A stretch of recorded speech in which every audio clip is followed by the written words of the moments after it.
Right, everybody.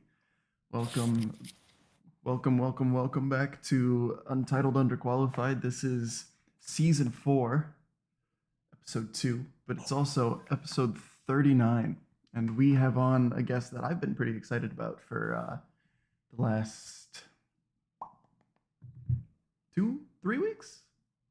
I think it was, 3 weeks when I asked you to come on? I think Somewhere so. around there. It's been a while. But yeah, we today get the pleasure of being joined by none other than Austin J. Roberts, public figure, and our first ever guest that we had on. So Austin, how are you doing, man? I'm doing pretty great. How about you? I'm doing less great, but I think it's because today's your Friday, and It is my Friday. I do not my have to go to school tomorrow. my Friday was filled with watching Wild Wild West, which is not the greatest way to spend your Friday night. So yeah, my Saturday was filled with well, waiting for this, really. It could be worse. It definitely could be. It definitely could be. But yeah, so for those that are new to the program and have never heard of you before, Austin, tell us a little bit about yourself. Well, I was born um pretty big Twitter guy. That's how you and I met, actually. God, that's Um, that whole thing. That that's a whole whole other thing. story in itself. Oh yeah, we can get into that tonight because that was a time. That was a time. That was definitely a time. That's a good way to put that. Also, just so you know, when I'm looking over to the side, I'm looking at you. Oh, yeah, you're So, good. because my camera's on my complete other monitor. So, And when I think I have to look around. So there's really not much to me, to be honest. Work at a school, so I'm there all the time, yeah, doing everything for them. I thought you were a teacher. You are not a teacher? I'm a paraeducator. Ah, you're slumming it down with the rest of us. Yeah, yeah. I'm not quite at the. I don't have that salary yet. I'm still hourly. Ah. Can I ask what the hourly is? Is it good hourly? It is a lot better than what I thought, given how small the school district is. That's fair. Say That's that. fair. How many people are in the school district?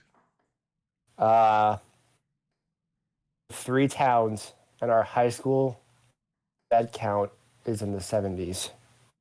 Yeah. Our graduating class this year is less than 20. Whoa, that was our classroom size. That's what I graduated with like 96 when I was in high school. So like to walk into a school of 20 for classes, Jeez it Louise. was a change. Yeah, I don't think that I came from a big school district, but like I still graduated with like 100 some odd people. It's about what yeah, less four, 6 less, somewhere in there. So I mean, Man, that's I can't imagine. So you're also girls JV basketball coach, is that right? boys JV, Oh, boys assistant JV. varsity, and head girls track. I remember I remember you said that you started picking up the track. And I was like, dude, have you ever done track? And you were just like, no, I have no clue what I'm doing. They're gonna like tell me what to do, I think. Pretty much what it was. I was just a body to be at the meets, practices, but like the AD and the principal pretty much helped me set up the track meets, and I'm very thankful for that. I feel like this year, after having a half a year of doing it by myself, they're not going to be as full, and to be like, Austin, you need to figure this out, which I don't blame them, because Yeah. it is now my job. Yeah. I remember back in track. It was always weird to me because like we'd go to a meet in like Syracuse, Nebraska, and suddenly I'd walk up to the high jump pit and there's my coach. And she's got the clipboard and I'm like, what are you doing? And she goes, "Oh yeah, I'm running the event." Well, why? Well, they don't have enough staff, so they asked for volunteers and I volunteered. I'm like, don't they have a high jump coach? And she goes, yeah, he's standing over there with his team. I'm like, he should be running this.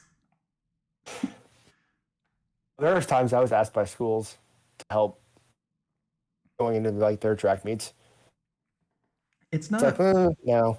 it's not difficult. It's just so boring. But it's, yeah, I mean, it's nothing hard, but it's like 4 hours, 5 hours of just sitting there. Like last year, I had 8 girls. One of them didn't run, so I had 7 runners. One of them had health issues halfway through, so she stopped running. So going into like districts, I had 6 girls. But when you can only run relays, then I had one girl that was really good at a lot, so I put her in individual stuff. So like the relays and 3 running events, and other than that, I was just like, well, I'm here. I don't really have much else to do. Wow. That's just insane. Wow. It was super easy because I only had 8 girls. There's not much parity I can do. Yeah. Pretty much the same every meet. Yeah, here's me thinking that like every team has everybody fighting to be on a relay team. We had one relay team. It was the same 4 girls every time. What relay race was it? 4x4? We did we did the 4x1 sprint med, 4x2. Yeah, it must have been the 4x4 then. I remember. I have to look. Do you guys have the 4x2 in Iowa? Yeah. Wow. I haven't seen that since like middle school meets in Kansas. We got it. Is it blind handoffs on that one? Oh, everything's normal relay. Wow. No blind handoffs. That's crazy because I remember spending so much time practicing blind handoffs for the 4x1 and then like getting yelled at all the time. We medaled in 3 meets with the worst 4x1 team ever. It was amazing. Like almost all of my track medals come from being on that 4x1 team. Hey, as long as you got the medal, who cares? People will be like, "Oh wow, you guys got 5th? Yeah, we didn't get last. Let's go." Exactly, that's the goal. We didn't tell them that was last, but like that's none of their business. My motto going into the season when I took over halfway through was, I'm not asking you to medal every race. I'm not asking you to try and qualify for state. I just want some consistency out of you. They picked up on that and they ran it because everything was about consistency. Yeah. Like you guys, as long as if you're joking about it, it's in your head. You're gonna start doing it. I'm like, I don't care if you're making fun of me for this or not. If you're thinking about it, doing it, and that's all I'm asking for is consistency. Like, hey, I'm not asking you to medal in every race or any race. Just don't do worse. Exactly. I'm like, not the fastest, guys. Let's be honest here. Just be consistent with your times. Track was so much fun to me. Competing, coaching. I helped middle school high jump one year when I broke my wrist, so I couldn't do anything, and my wrist is still messed up because of that. Fuck the hurdles. Dumb event. Stupid event. But like, I was helping them like 2, 3 times a week, depending. And it was so funny because there were like 2 or 3 of them that once I taught them, hey, just do a backflip, they were fine. They didn't need coaching anymore. The rest of them sucked so bad. And like, I hated coaching them. I was like, this is awful because they don't listen. They don't do anything. They just like run at the bar and then that's it. I had one girl go to state for high jump. Ooh. I mean, high jump was fun. I got to talk with Graham Valdez, former Iowa high jumper, on here, which was sick. And yeah, that was a really fun episode. I will say I think that you are still the most famous Hawkeye that's ever been on the program. Oh no. Oh no, he's frozen. Oh no, we talked about this. No. No. Oh, son of a bitch. Austin, are you there?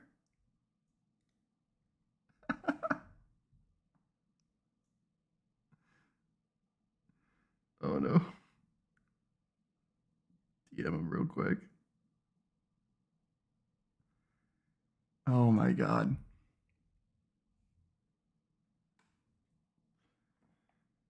I don't have Jason here. So, like, there's nothing to do while I wait. Oh no.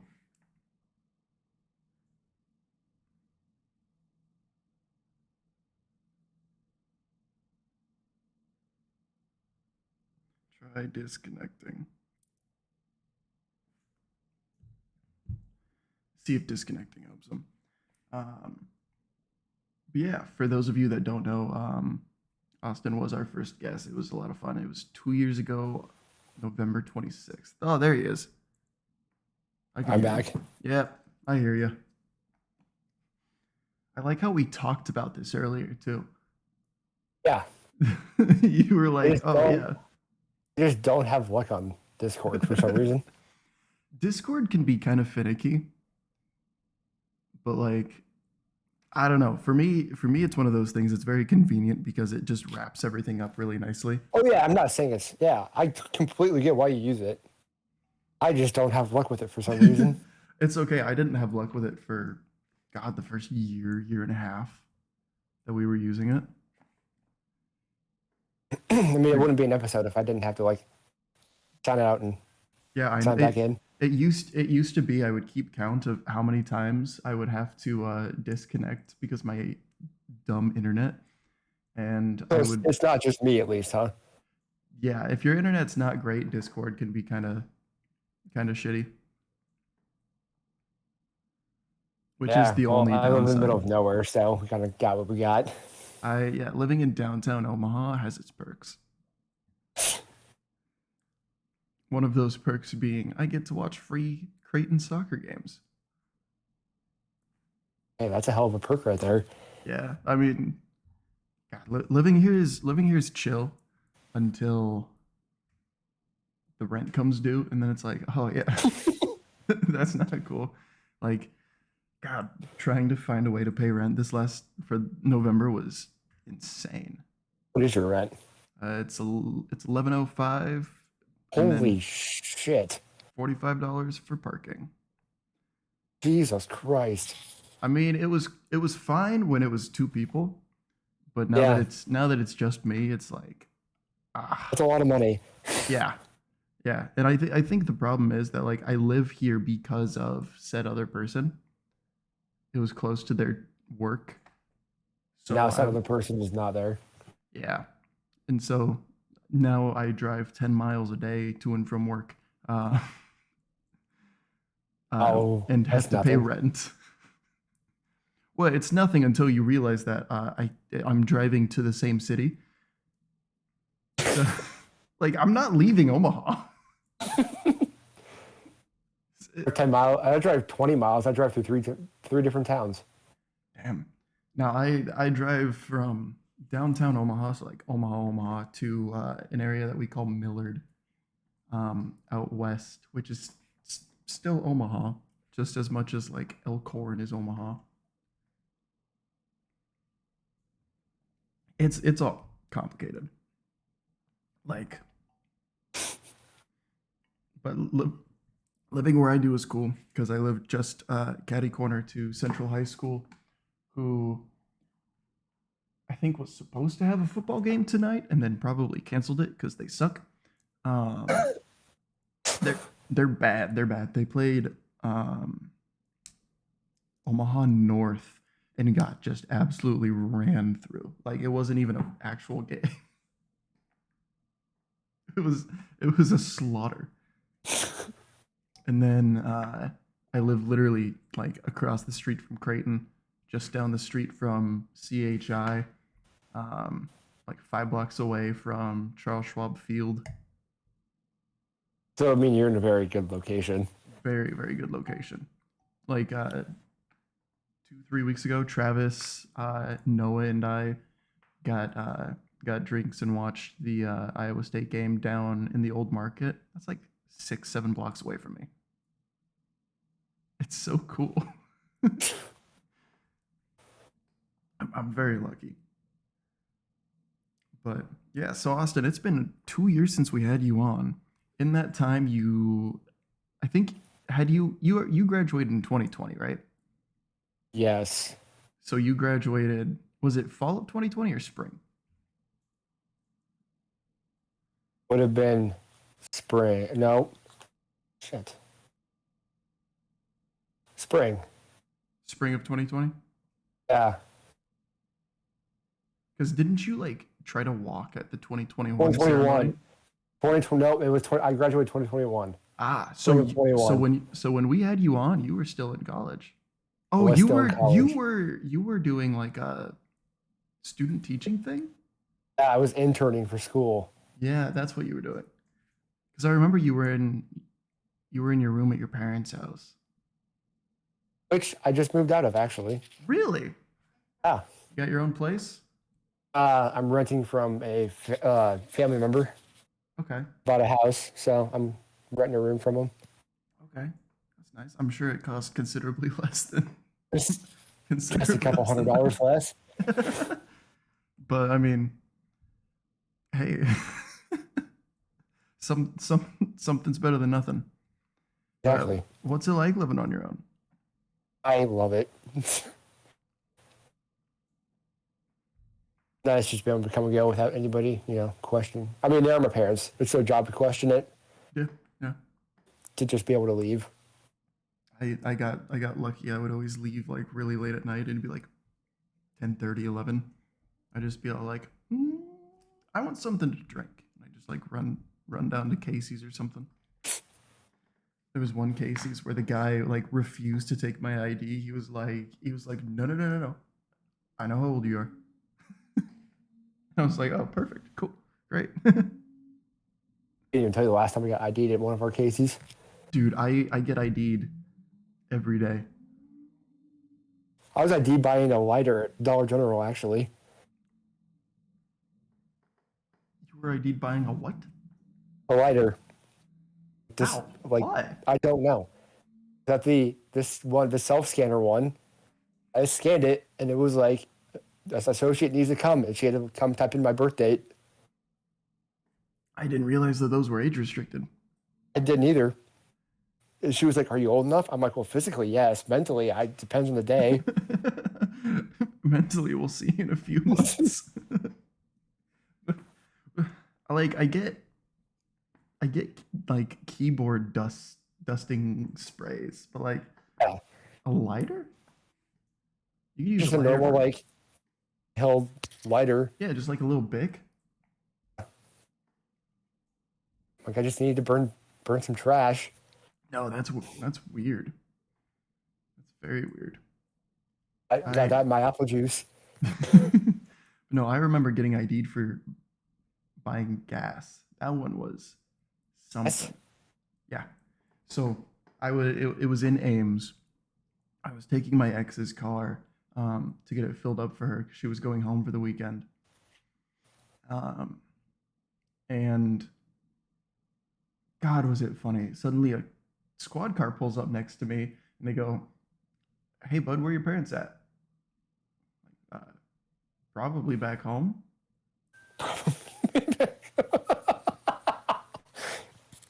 They were like, "Where's home?" Southeast Nebraska, little town 40 minutes south of Lincoln. Why? He goes,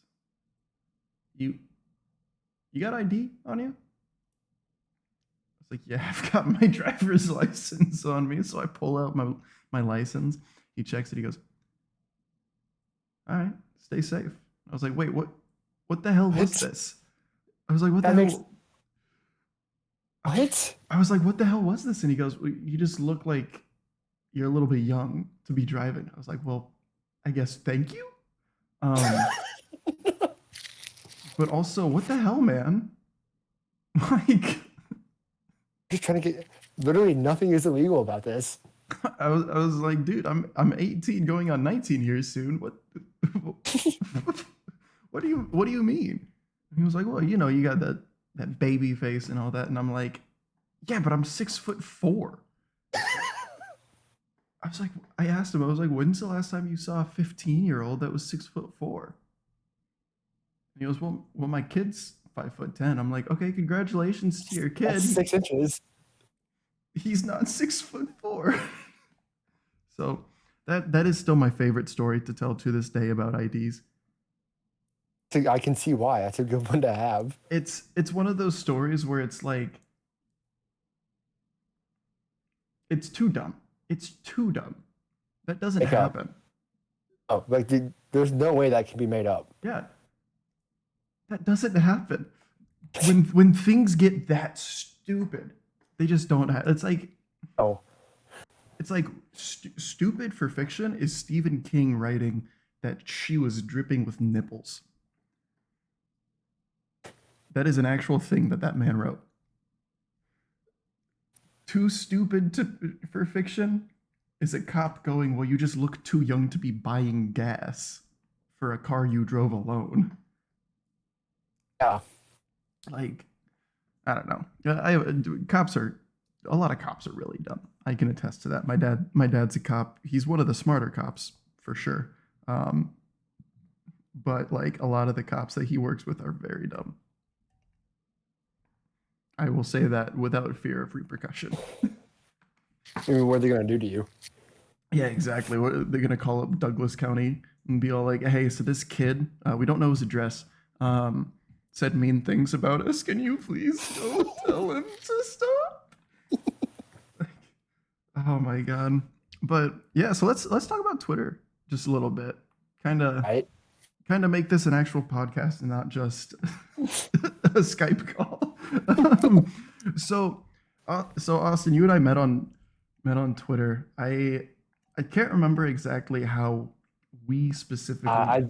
The specifics I don't recall off the top of my head. It had to do with Cyclone Larry, I know. What a guy. Because I know that was back when he was first starting out and people were like, dude, who is this shithead? Like, who is this fucking kid? There was a long span there where him and I were on the same wavelength for everything, and it was weird. I mean, we clicked. I mean, your Twitter name for a while was Hawkeye Austin 69, and you can't tell me that wasn't because of him. Oh, it absolutely was. There was a reason it was. Yeah, because I remember seeing that, and I was like, because you were always in his replies, you were always quote tweeting him. And we were always going back and forth. The jokes were so similar. I was like, I like this guy. This guy's cool. And then I don't remember if you followed me back right away or if it took a while. But then eventually you followed me back. And then that led to like this whole fucking slew of shit. It was that small little group. Once we just all found each other, we just we knew we could give her a shit and we wouldn't get pissed. Yeah, no, I mean, it was so much easier to have fun when you know you're not gonna piss somebody off. And dude, today, that can't happen anymore. It's been 2 years and that already can't happen. Even if the three of us were to start going at it again, so many other people would jump in, be so upset by it instead of just letting it happen. Because I remember him and I mean, we were probably 20 or 30 tweets deep. It was Carol. We were calling her different versions of Carol Baskin. I remember that one. Yeah. He was going in on her. We were just going back and forth, and no one joined in. Just let us go at it for 40 tweets, and it was amazing. I remember reading. No one cared. I was watching the whole thing unfold. I was like, this is art. This is genuinely peak. It doesn't get better than this. It did not. Things have gone downhill since then. Oh my God. I and the thing is let's say you and I start having this back and forth where like we're just saying all sorts of shit. Somebody's gonna hop in and like and be all like, LOL, 3-win Cyclones. It's like that's not the conversation. It's me and Austin talking shit right now. Like back off. One of us, the other fan base, is going to retweet one of us, Always. says something, and it's like, okay, can you just not let us have our fun for once? And it sucks because it's always they want to go after the other side so badly. Hey, my biggest pet peeve when one side will be like, "Oh, it's all you do is think about us." No, both sides constantly do this, guys. And if you can't admit that, that's you're called blind to the whole thing. And it's called a rivalry. It's not a bad thing. People act like it's a bad thing. Oh, you're just rent free. It's like, really, you stop. Like, yeah. As I accidentally flash my wallpaper there to the world, to all one viewer. I think it's me. But people don't understand what a rivalry truly is. Like, Oklahoma and Oklahoma State fans go back and forth all the time. Texas and Oklahoma fans go back and forth all the time. They're not rent free. It's called a rivalry. It's good. It's healthy. I am 100% going to make jokes about you guys losing every time. Yep. I hate rent free. Really? Okay, if Iowa lost Northwestern Saturday, how many Iowa State fans would be talking shit? Yep. It's the same concept. Yeah, it would have been exactly the same thing. Yeah, because at the end of the day, it's sports. It's a game. Yeah. These are kids playing games. We're going to have fun. Like, since COVID, actually, really gotten to the like, if we lose, we lose. So like, I'm going to sit here and I'm going to make fun of us sucking, because I'm not going to be. Me being butthurt doesn't solve anything. So why be pissed off? Of course, but yeah. At the end of the day, what's that going to solve? Yeah, that's not going to fix our offense. And and people need to realize these are kids playing a game. Like, they're literally younger than us at this point. Which is weird to think about. It hurts. It hurts so much. Oh, it hurts. Oh my god! I used to like. These guys were like idols to me growing up. I always thought of them as like oh my god, it's a football player. I always thought of them as like my parents. I was like, these are adults just like my parents. They're grown-ups. And then it turns out, no, they're not. These are like idols. And all of a sudden it's like, my god, I'm older than them. Not by much, but enough. Just enough. I mean, like, Mr. Jordan Bohannon. Yeah. I heard that he got signed to the Iowa Wolves. Did. Is he still with them, or did he get dropped already? He got signed. They just signed him. Okay. Because I don't know. It seems like with the Iowa Wolves, they'll like sign somebody, then 2 days later they'll be like, "Nah, we're not feeling it anymore." But it's not you, it's me. Who's Garza with now? With the Wolves too. Did he make it up into the league, or is he still with Iowa? He's a two-way. Ah, he's bouncing back and forth. I said this back when he first went to the league, and I'll still say it. You can attest. I've been saying this the whole time. I don't think that he will have a successful career by NBA standards. No, he has a successful career by my standards. He's made it to the NBA. That's more than what we can say. Exactly.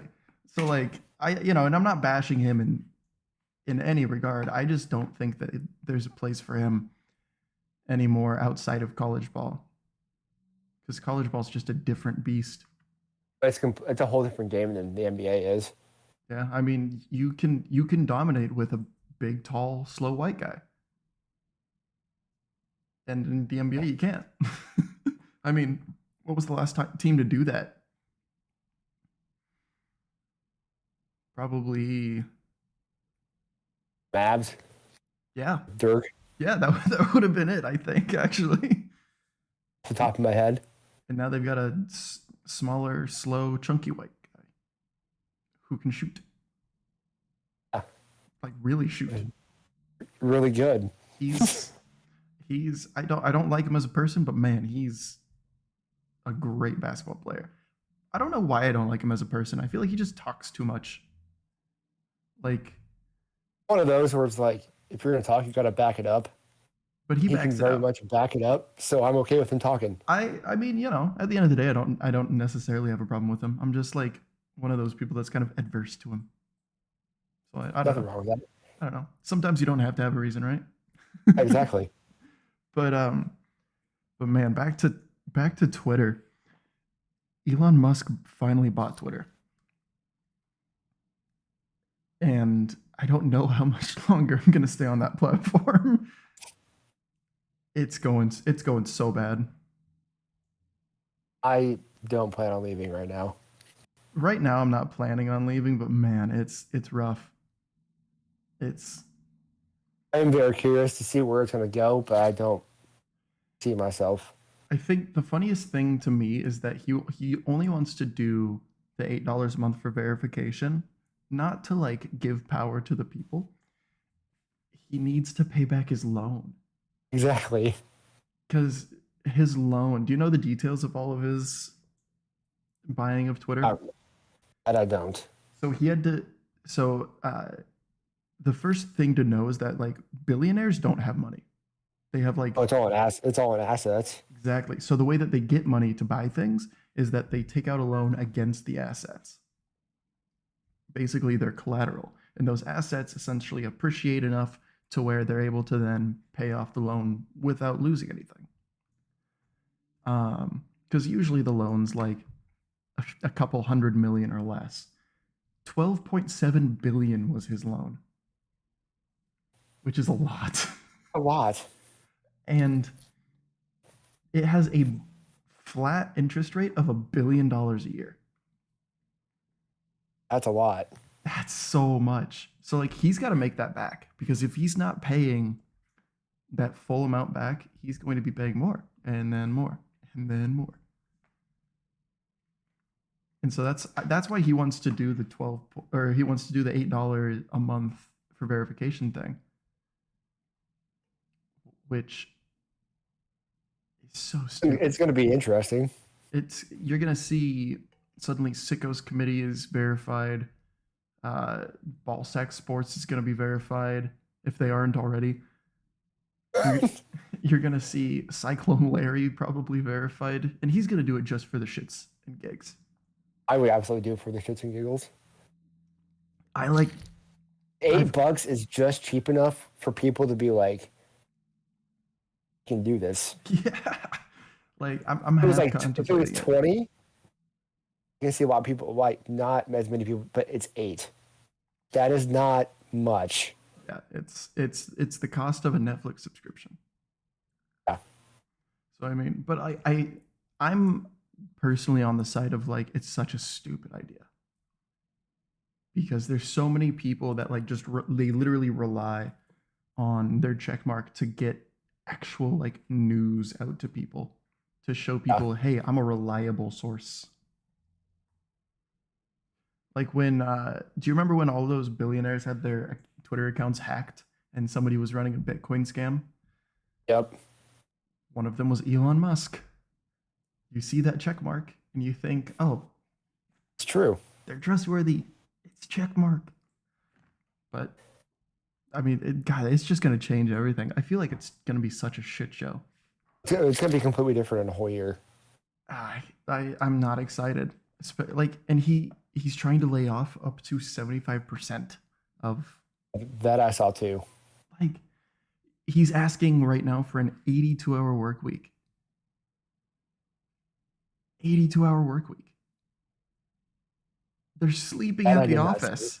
They're literally sleeping at the office. It's like, holy shit, this is dystopian future.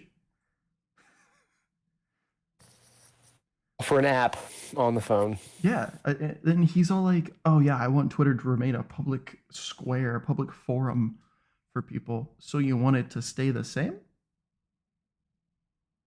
You don't. Nothing should change. Nothing should change. Twitter's been fine. Yeah. Like, I think Twitter's been fine. I don't like that. Like, today, if you went to twitter.com right now, like on your laptop, it would be the trending page instead of just your usual feed. That's it, and literally he did that just to show like, oh, I can make big changes really quickly. Okay. But you own it, so hope so. And like, I feel like the only bad thing that Twitter's done is make NFT owners feel validated with the Yes. hexagon profile pics. Yeah, I don't. That's a whole other like what is going on here? It's like I was dabbling in NFTs. Um, got out like when I saw the space start to crash. I did own a Bored Ape, and I bought it super cheap, dude. I'm sure the guy probably misclicked when he was typing in the price that he wanted to sell it for. Um, Sucks for him. and so I bought it, and I say super cheap. It was like all of the crypto that I had at the time, which was like 14. Yeah, like 14K ish. All of my crypto's gone now, by the way. I got, You got out of it. well, no, I got fucked. Oh, I got fucked. worse. I trusted my crypto with a financial advisor. They put it into a platform called Celsius, and it was because Celsius was offering easy returns of like 80 some odd percent, not 80 some odd percent, like 15 some odd percent. And it turns out Celsius was loaning all of the crypto that they had to other companies. Yeah, nobody paid them back. Every company defaulted. So, Where's so, yours? so mine is still stuck in Celsius. They locked all accounts, no withdrawals, no deposits, and are now trying to rebrand after declaring bankruptcy. So, yeah, I got really fucked. Like that was money that I got from like the Doge boom. Remember that? That was God, that was incredible. I got so lucky that people decided to start buying GameStop. GameStop of all things. I got that shit for free. I remember. I remember that. That was a very hectic like week on here. I mean, that Dude, was just nuts. dude, I got GameStop for free when I downloaded Robinhood back in like early 2020. I literally got a share of it for free, and I was able to for like a year just trade up and like buy and sell that same share until I had 10. And it just took off. And then it just and I'm like, okay. I see it hit 300. I'm like, sell, sell, sell, sell, sell, Yeah. sell, sell, sell, sell that shit. I don't need it to go higher. I just I'll take 3,000 and put it all into Doge. That blows up. I'm still thankful to Greg Mackey for that tip because whew. And then yeah, I was like buying NFTs because I like NFTs in theory. And I wasn't buying like the ones that get super hyped up where it's like 10,000 of a randomly generated one because those ones are dumb. I was buying like actual like art ones. Actually, yeah. Like ones where it was all like, oh yeah, I would read in the smart contract like, oh, 10% of every sale goes back to the artist. I'm like, oh dude, that's actually sick as fuck. This one makes. Yeah, I'll do this one. Yeah. And then I did place a bid on the Luca Garza one. I didn't even try.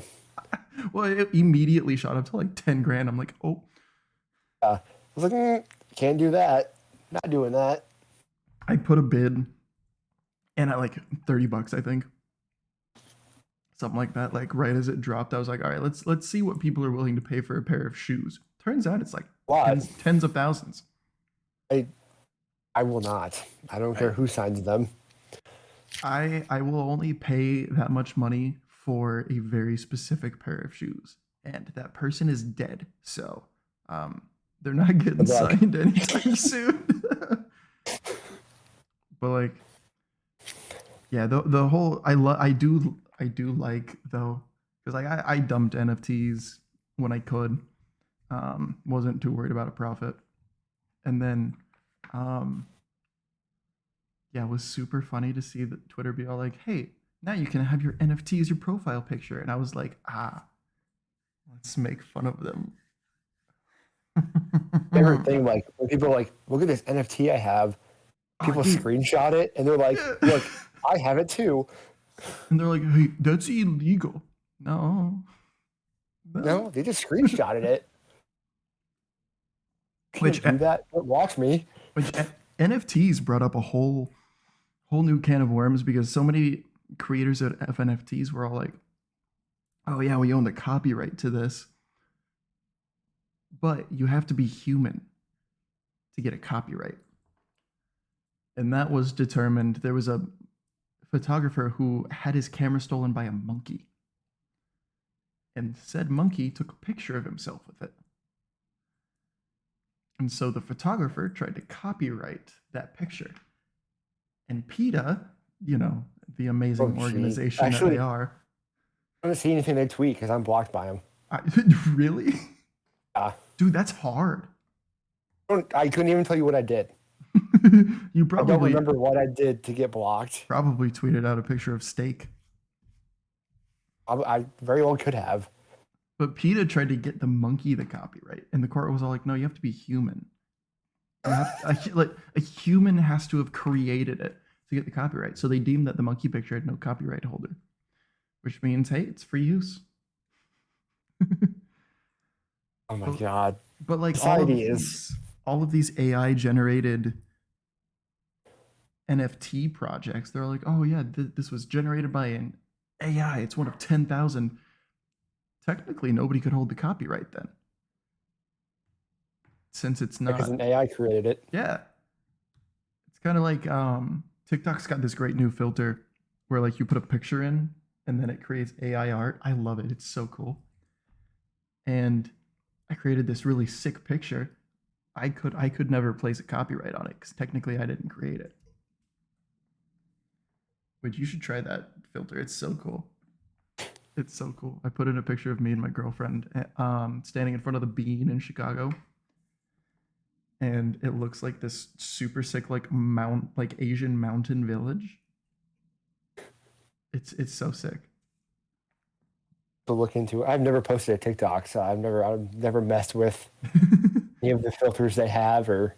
Say we used to follow each other on TikTok until they yoinked my account, which is apparently now back up, but I can't log into it for some reason.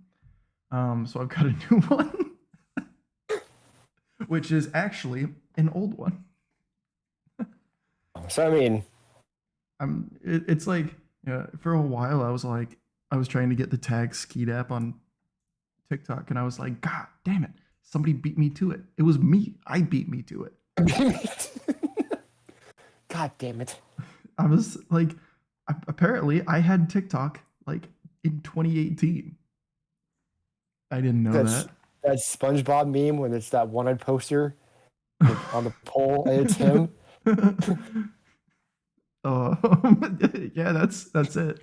I always thought it was the guy that I stole the name Skeet app from, but it's not. So yeah, I stole it from yourself, actually. I did. No, I think it's so funny. I got asked one time, like, how'd you come up with that? I was like, oh, I stole it. They were like, really? I'm like, yeah, somebody had it, and then I thought it was cool, so I stole it. Here we are. Now it's like my entire brand. It's you. The only other way that people know me online would be Finn. Yeah. And that's not nearly as prominent because like most of my stuff is in the gaming space. Skeet app. Yeah. Like I made that my Steam name, which right now my name on Steam is actually Filbert. It's a great name. It's fantastic. I do enjoy it. It's a good name. I love coming up with just stupid names to name myself. names that make me sound like I've never heard of grass, let alone touched it. You've never seen sunlight. Seen what? Said you've never seen sunlight with that name. Is that like a type of lamp or? It's really bright. It's a really bright lamp. But like, oh, it's so fun. I've got Filbert, and then most of the time I'll put like really try hard stuff on my profile so people think that I'm like super serious about games. Or like if I can ever find a glitched item in my Steam inventory, I'll throw that in there. Be all like, yeah, this is my item showcase. It's just like the little JPEG symbol that shows that there's supposed to be an image there, but there's not. I have so I have Name's just the same for everything. I it's having a consistent brand online is nice when you're trying to be like prominent online, but more than anything, it's just so easy because you're not getting confused. Yeah. Because like I've got a few friends on Steam that I got from playing Overwatch, or Overwatch 2 now. And it's kind of funny because they'll message me on the BattleNet app that Blizzard made, and then they'll be like, "Hey, I'm trying to invite you to a game, but what's your name on Steam?" I'm like, "Oh, it's Filbert." They're like, Is it with an "Oh, F yeah." or with an F or a PH? An F. I feel like F is just a little bit more like gross. Yeah, you're right. I agree. Because like I PH feel, is more sophisticated. yeah, PH. I feel like you're like Trying too hard. PH. I feel like you're the like you're the uncle from Fresh Prince of Bel Air. Like you've got some class to you, you know. People call you Phil, but really it's Filbert. But with an F, it's just Yeah, Filbert. it's Filbert. There's no Phil in there. It's Filbert. It's like how you would think of Nicholas with no H or with an H, sorry. Like it's not gonna be Nick. Nick. It's not gonna be Nick. It's always Nicholas. Yeah. Because like you're just gonna replace the H. Why? That's stupid. Yeah. Or like how kids think of Margaret. And then it turns out that Margaret's nickname is Peggy, which is so weird. Apparently that like God, the English language is so stupid. Can we talk about that for a second? Go for it. Cause like because like you get Dick from Richard. I mean, if you ask nicely, of course. You get I'm going to say please. you get Bob and Bill from Robert and Robert. William. Like, Ow. like, but then you get and like those two are the ones that make the absolute most sense. You're just replacing one letter with another one. Okay, sure. It's similar because you can get Will, Bill, Rob, Bob, but then you get Peggy. Peggy? Apparently, it comes from like the nickname for Margaret was Meggie. I just decided to drop the M and add a P. Apparently, I like it. It's all universally accepted in our language, but no one is like, why is this happening? it's stupid that it's happening. It shouldn't be happening. Or like the existence of the word woman is really funny to me because I just learned the other day how that came to be. Apparently, people think that woman comes from wife of a man, which is very untrue. Because apparently it comes from the two words with and man. And man just used to refer to a person, which makes sense because we are mankind, right? But then with, people thought referred to a wife or a wife. But then the funniest thing is the easiest way to debunk it is there's a passage in like ancient Bible like texts, like some original Bible texts where Jesus refers to his mother as with. Okay, I don't think that Jesus would be calling his mother his wife. It's a little weird. Yeah, just a little. It turns out it just means female person. I did not know that. Which like is really funny. So then they at some point they combined them to create woman.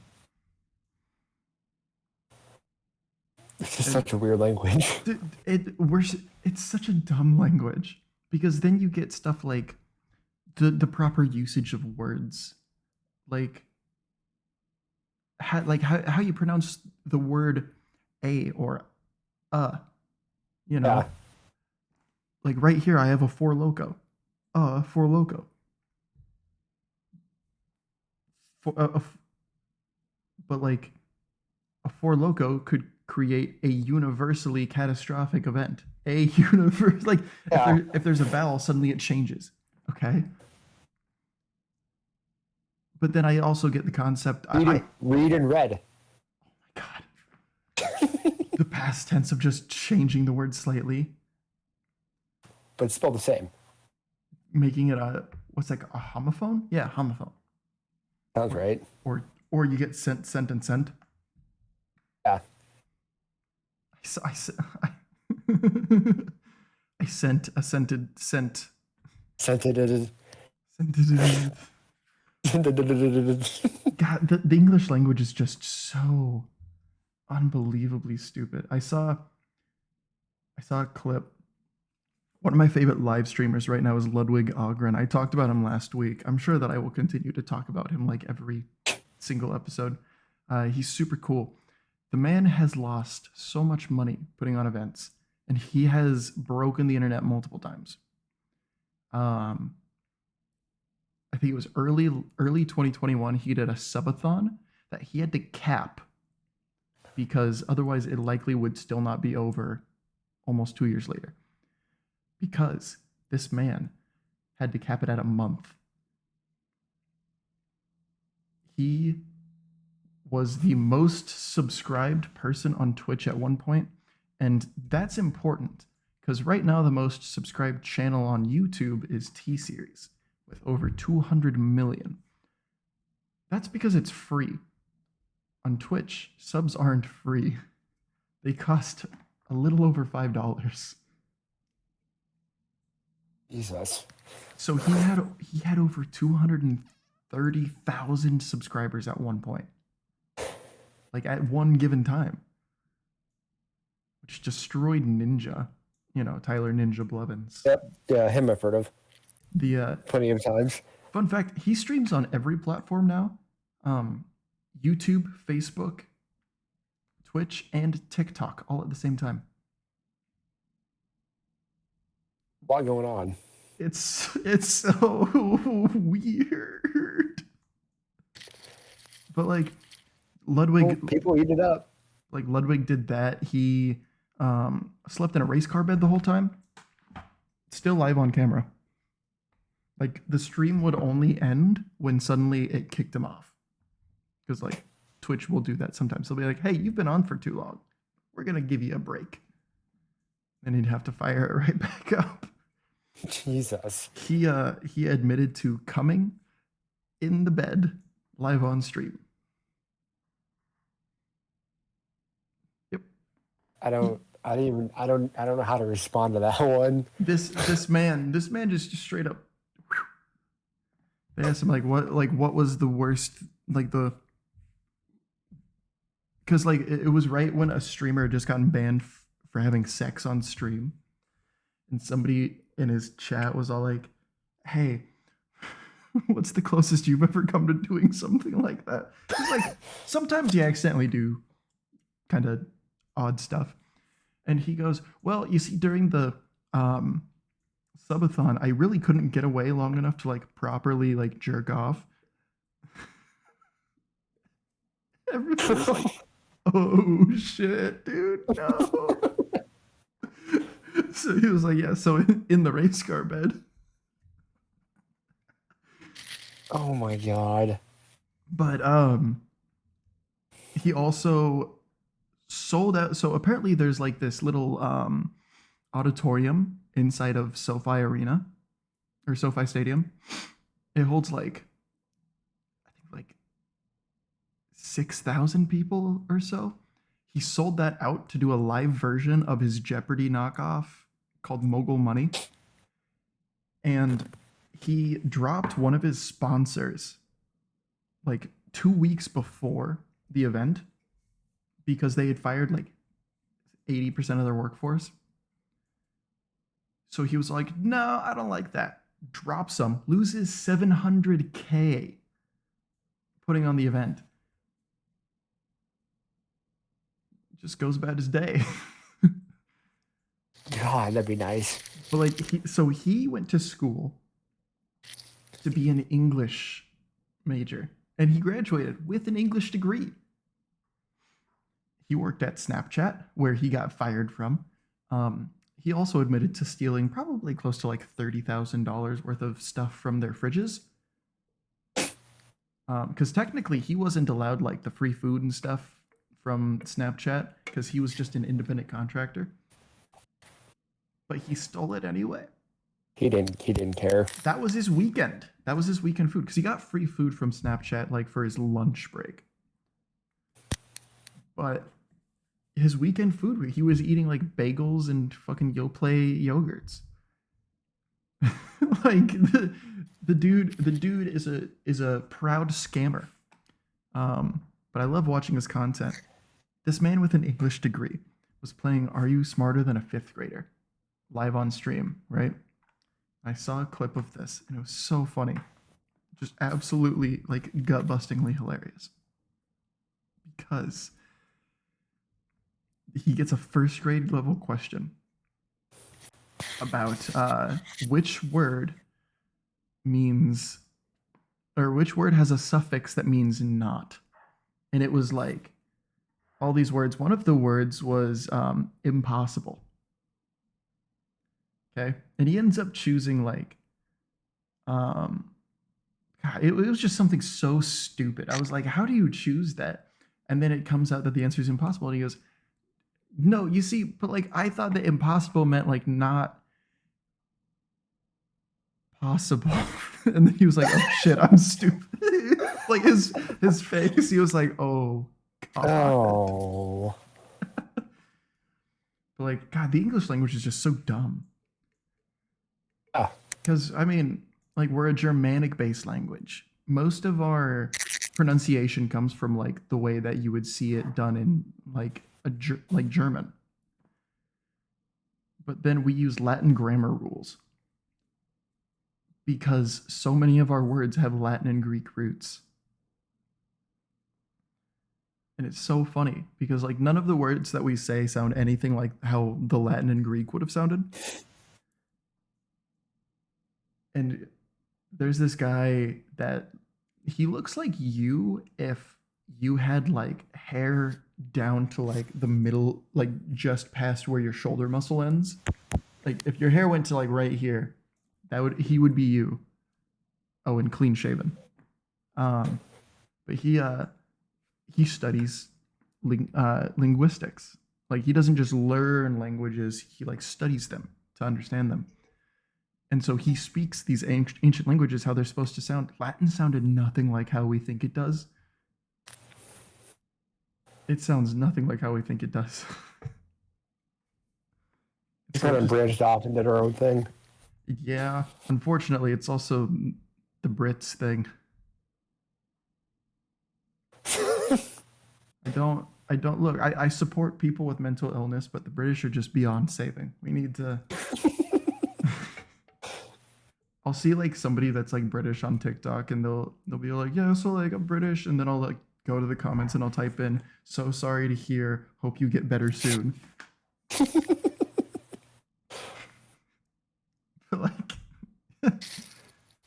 Britain's just so weird. Britain thinks they're so much better than everybody. Yeah.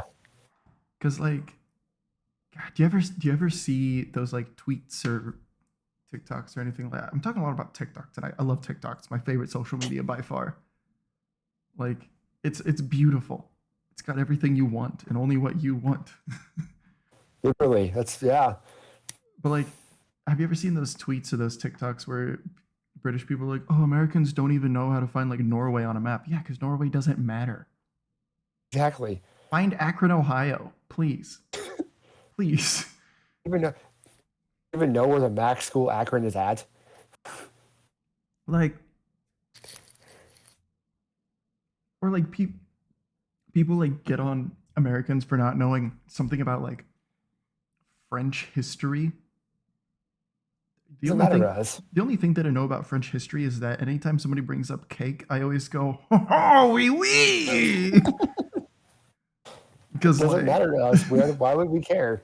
like like I know that the guillotine was invented there, but that's all I need to know. I I, didn't even know that, and I've made it this far in life. So I mean, yeah, that's the part of French history that I like because it's like the guillotine was invented by a Frenchman who was later executed by it. So that's pretty. what goes around comes around, I guess. I'm sure that man was shedding a tear of pride. He was like, as he was I'm going so down, proud. he was like, but the creation that took up the majority of my life shall now end it. 'Tis beautiful. 'Tis beauty incarnate. And then I Oh do my god. like what the fuck has France done in the last century aside from surrender to the Nazis? Like the Nazis hit Paris and they're like, no, not the Eiffel Tower. Anything you want. Take the Mona Lisa, she's yours. Just don't hurt the Eiffel Tower. Pretty good accent there. I I would say I've worked on it, but like That'd be a waste of time. Let's be honest. I mean, like when am I gonna be able to make fun of French people? It's not like It's not an everyday topic, but yeah, here we are. No, yeah, making fun of British people though, that's an everyday topic for me. Oh, that's easy to bring up. Dude, I mean, like they call gasoline petrol and then make fun of us for calling it gasoline. Except that we are right.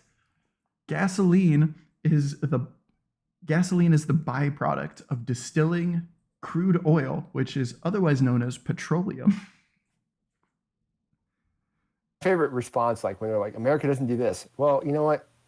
1776 happened, and we stopped caring about what you think about us. So I once had somebody bring up, yeah, well, we burned down your White House, and then I go, yeah, except that we rebuilt it after we kicked your asses out for a second time. I once had one talk about how like we wouldn't have won the war in Europe without them during World War II. And I was like, I'm pretty sure that Russia were the ones that took Berlin, and we were the ones that surrounded it. So, like, I don't know where you're coming up with this topic. You wouldn't have beat the French and the Indians without us. Imagine losing a war to France. back to back World War champs. What, dude? We are undefeated in world wars. You can't ask for anything better, honestly. Undefeated in world wars. Haven't won a war since, but we're gonna ignore that. We don't talk about that part. We don't talk about it. That's why we specify world wars. Yeah. Dude, I learned something super interesting about the World War the other day off of a video by this guy named Bobby Broccoli. I learn like 90% of my stuff from YouTube videos these days. Like a good adult does. And this dude made a video about a guy that tried to fake an element. Right? That sounds insane. Yeah. Because, like, everybody knows the periodic table of elements. You know, all 118 elements are easy to remember. Yeah, sure. We'll go with easy. But, like, you know, and everybody knows the basic concept. It has to do with the number of protons and electrons in there. Yeah. But, like, there was this guy back just towards the beginning of the 1930s who figured out, what if we take the heaviest known element, which at the time was uranium, and just pelt it with atoms of other elements. And it was like a single atom of uranium, by the way, not like a fucking block of it. But he was like, dude, just imagine you're pelting this block of metal with fucking Nothing's happening. Try harder. Just shoot him faster, damn it. God damn it, figure it out. But I like, don't know what to do. but this guy, God, it was so funny because he starts pelting it with other atoms, thinking, well, it will undergo this process called beta decay, where hopefully it beta decays up instead of down to create element 90. I think it would have been 93 and 94. And so it was either 93 and 94 or 94 and 95. But he was trying to find the two elements above, or at least one element above uranium. And so he ends up believing that he found it. And he gets told that he's been nominated for the Nobel Prize. And he might have won it by the time that he decided to do this. But he ended up, at that moment, realizing, oh shit, I need to go. Because his wife was Jewish, and Mussolini was recently in power, and decided that he was going to implement a bunch of anti-Jew laws. I don't say anti-Semitic there because it wasn't necessarily about being anti-Semitic so much as it was all like, man, fuck Jewish people.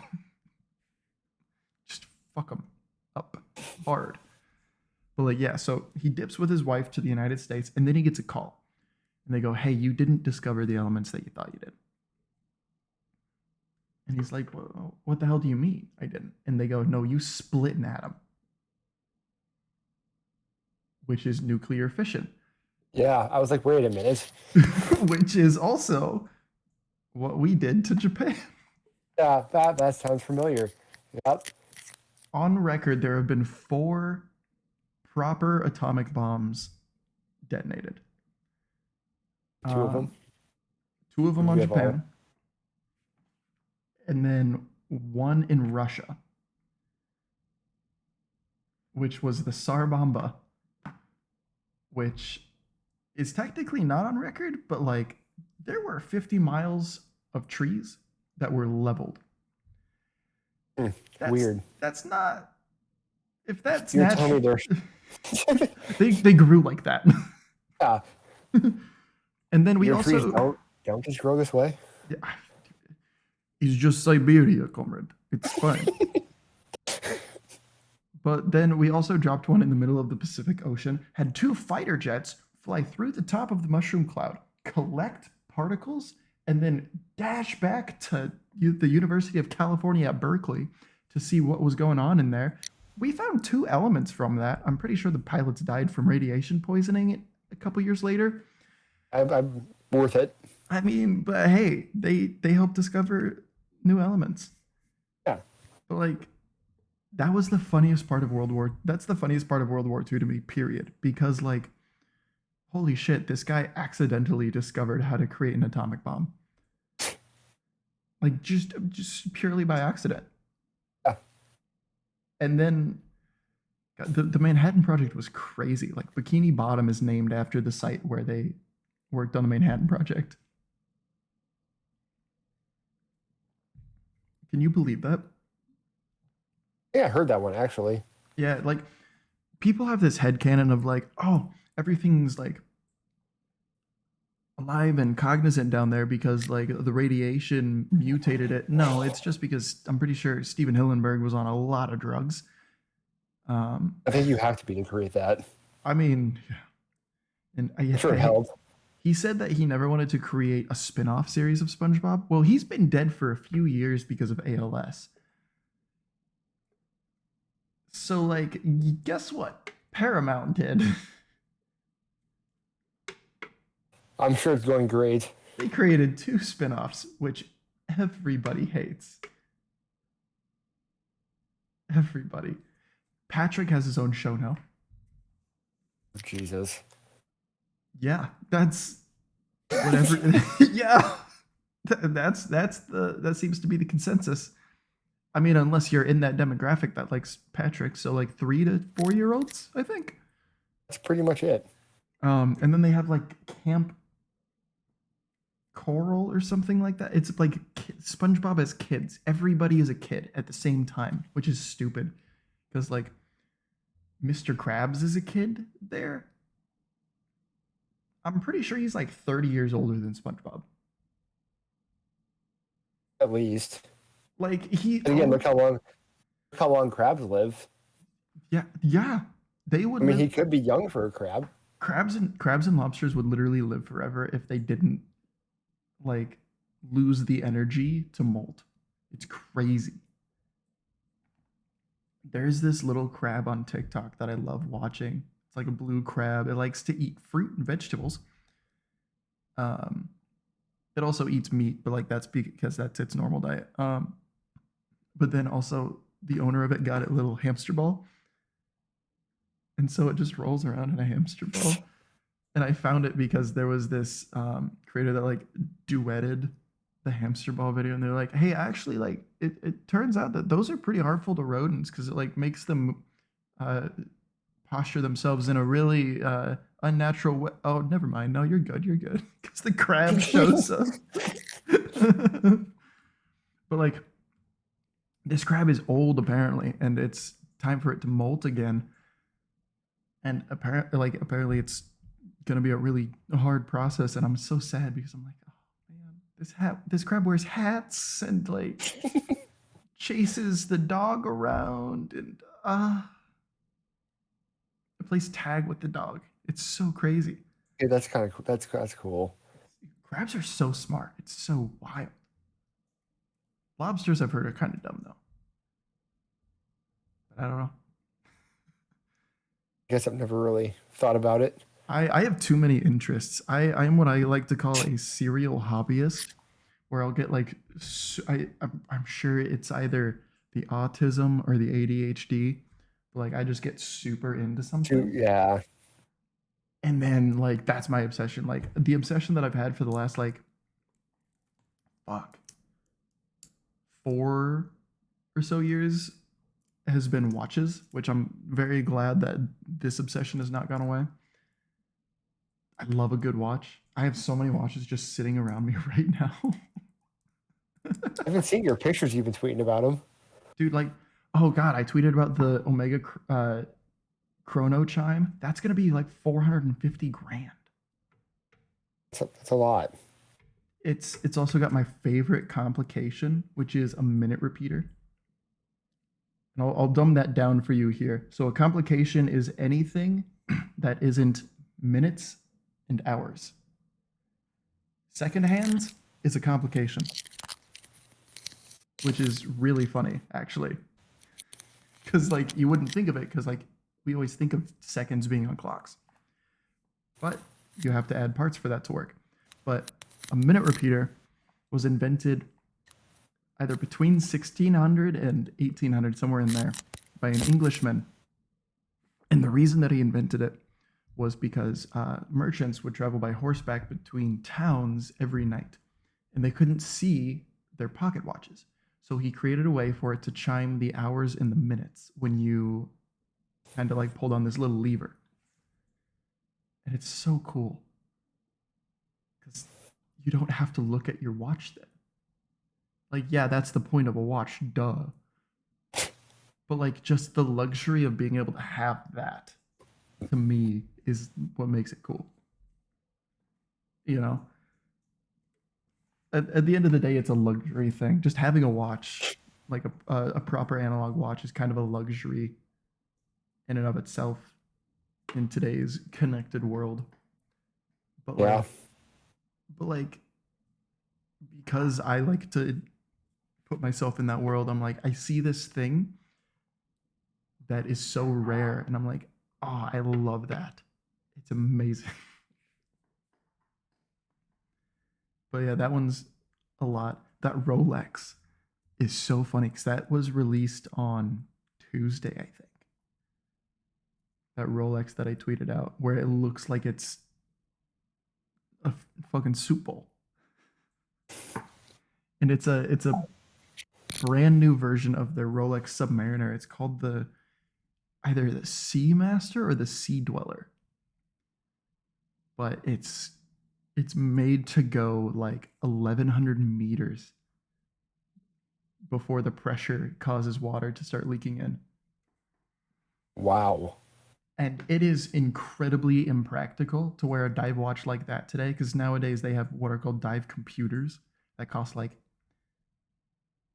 $2,000, and it has a GPS. It tells you how much oxygen you have left in your tank. It's like so many things. But like the fact that like because I love dive watches. I'm wearing a dive watch right now, and it's my favorite just because it looks so thick like this, but it doesn't look too, Yeah, it's a thick band. but it doesn't look like too over the Bulky. top big. Yeah. Yeah.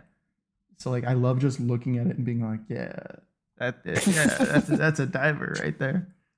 And yeah, that one is first of all, I'm pretty sure nobody's gonna get it for like the next 3 years because Rolex has like a 2.5 year waiting list minimum right now. I which is so stupid. Like you have to go in, you have to buy like a certain amount from an authorized dealer, and then they might put you on a wait list. Like imagine you go in, you're all like, hey, I'd like to buy a Rolex. I've got the cash right here. And they're like, no.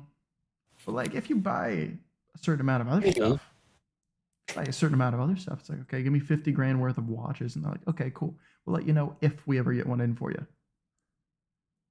That's insane. Like that certain dive watch is going to appeal to just such a small group of people. And I'm part of that group. I just don't have the money for it. It's yeah. You wear a watch at all? Yeah, I got some like cheap little thingy. An Apple Watch? No, it's like a knockoff Apple Watch. Ah, because I know you have an iPhone, right? No, I have a Google Pixel. Oh, don't get the Pixel Watch. Don't Not that. don't get the Pixel Watch. It is very bad. It's not that. I know that. They've because like they came out with the Pixel Watch like a month, 2 months ago, and you can only use its charger. Like no other chargers work with it. Um, apparently, it sometimes just gives you false readings of all sorts of things. Touchscreen doesn't work all the time.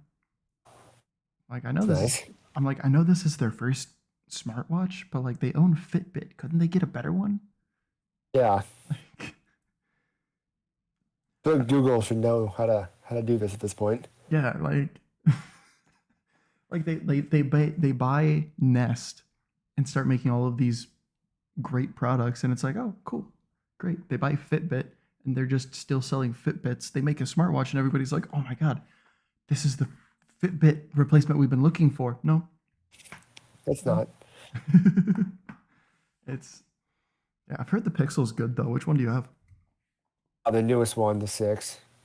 The 7 came out. Okay, well then, the, I haven't had any problems with it. I like it.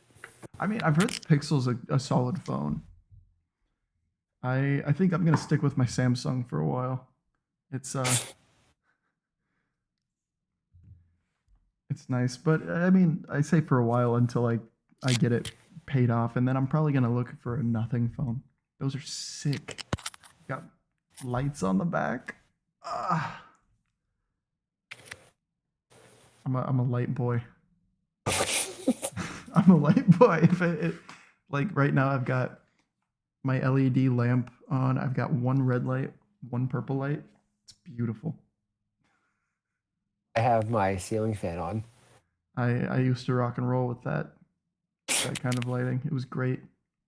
I remember back our first episode, the first time that you were on here was so funny because I had dog shit internet. I'm pretty sure I cut out like twice during that episode.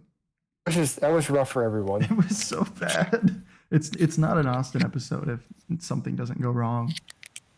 But I was using just a table lamp for lighting, and it made this part of my face so damn I remember bright. that. It was just one side of your face was just like lit, and the other Yeah. half you couldn't see. It was like because it was so bright because it was so close. Oh my god. It's insane. And then finally I get two LEDs, and suddenly my whole face is like just like translucent. And then I graduated Moving up in the, to we're just moving up in the world. I and now I've got two monitors. I've got you on this one, and I've got my camera on this one. So I'm like sitting here like, finally making it. I'm on this laptop that I have.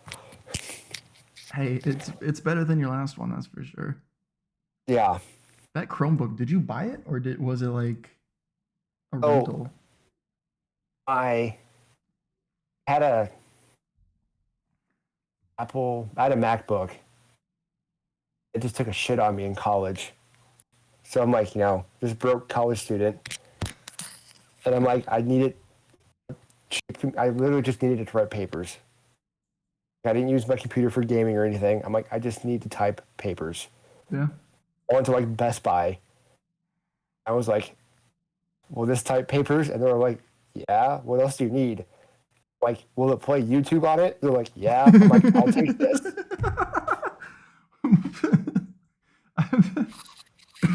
I'm pretty sure that if you also wanted to get really fancy with it, Chromebooks could also play Spotify. Probably do. Let's focus on that.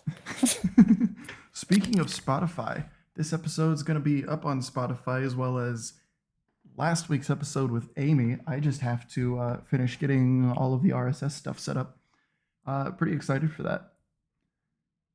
I've been using I'm talking as much to you right now as I am to just like the world. I've been using the last few weeks to kind of get everything ready because getting back into this is how I am going to conquer my mental health. It's been Which is very important. It turns out, right? Who would have thought? I remember walking into my apartment one day and I was like, oh wow, it smells bad in here. Oh, turns out I'd left chicken in the sink for a couple days. I'm sorry. No, I mean, it's one of those things where it's like, how do I forget about chicken? Chicken has a distinct smell once it's thawed. Yeah. And like, it's not a bad smell per se, but it's definitely, it's chicken. Yeah. It's definitely one of those smells where it's like, once you smell it, you're like, yeah, okay, time to get the chicken in the fridge or something. Yeah. Nope, I had left it in there for like 2 days.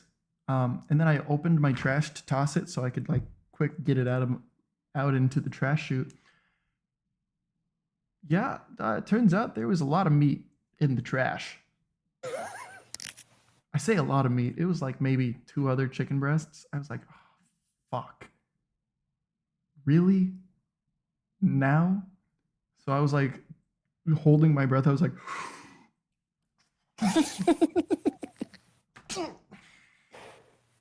I was fucking zooming. Living in the middle of nowhere, I can just like leftovers from the fridge that have gone moldy.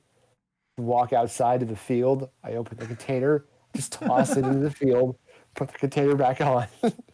Dude, I had to buy a bunch of like cheapo containers because I have this tendency to forget about food. Well, I mean, not now, because now I can't really afford food. So when I see food, I'm like, yes. And so I forget about food. So now I'm just like, oh, moldy food. Just toss the whole container down the trash. I'm like, yeah. Whole 30-pack cost me like $9. So that's not bad. So yeah, I'm not stressing about them too much. At the end of the day, don't necessarily until need you're out. Then... Yeah, but then fuck, that $9 has to go probably towards more chicken breasts. Make sure you actually eat them this time. Yeah, I've been working on that. Because God, I lost 1 bag of chicken breasts because somehow the bag like popped open, and so they got freezer burned, and I was super pissed about that. Because I mean, I don't feel like I could have done anything about that one because I don't know how it got open. I mean, sometimes shit like that just happens. That sucks. Yeah, but that's what I try to think happened. That's what I tell myself. But then like, Yes, that sucks. So now I'm on a bag of chicken breasts. The only thing that sucks is they cost $30 per bag. Granted, it's 10 pounds, so it's not like it's a small amount. Um, problem is, I also weigh not a small amount. You know, being 6'4", 200 pounds is you get hungry, right? Yeah. Especially when I work in I work in specialty retail. I sell fitness equipment. Am I not going to lift weights every day that I'm at work? It's free. It's right there. It's right there. Yeah. Like I get bored. I'm like, let's knock out some bench press. How about that? Yeah.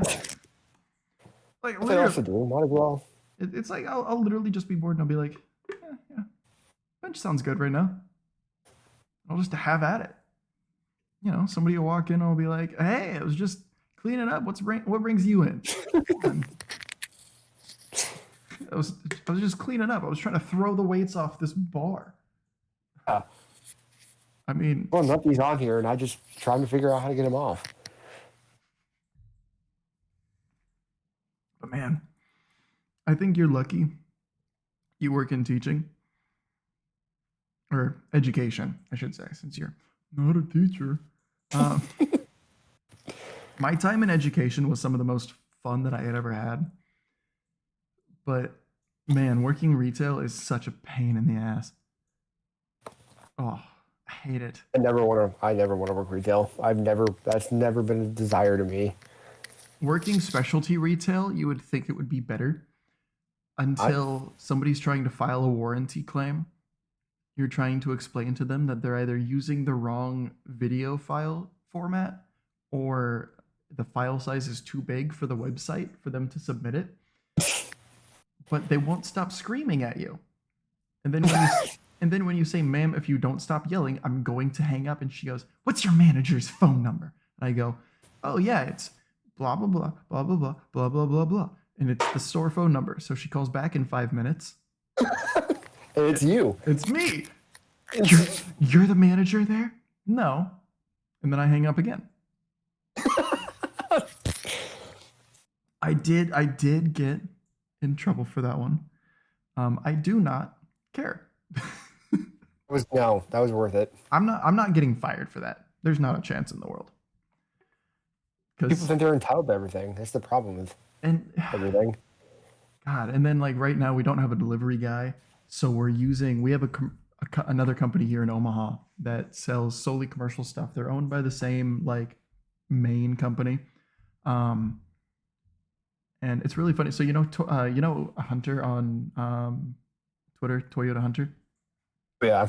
He bought his treadmill from not my store, but like a store within my company. Fantastic treadmill. It's a Matrix TF30 with an XIR screen, which is a 16-inch touchscreen. Wow. Yeah. If he would have gone up a model to any of the T50s or even the T75, he could have gotten a 22-inch touchscreen. Jesus Christ. Has Netflix, Hulu, Spotify, has a web browser so you can sign into like Disney Plus, HBO Max, stuff like that. Screen mirroring, so all you need is like $8 worth of an HDMI cord and a dongle to plug into your phone. It's wild. It's insane, genuinely. But like, so we have to use them right now. Problem is, they're also doing their own shit because they're a different company. Like, they're a different store.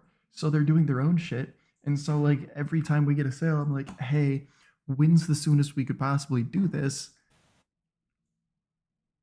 You know, because I know it'll be like 3 weeks out no matter what.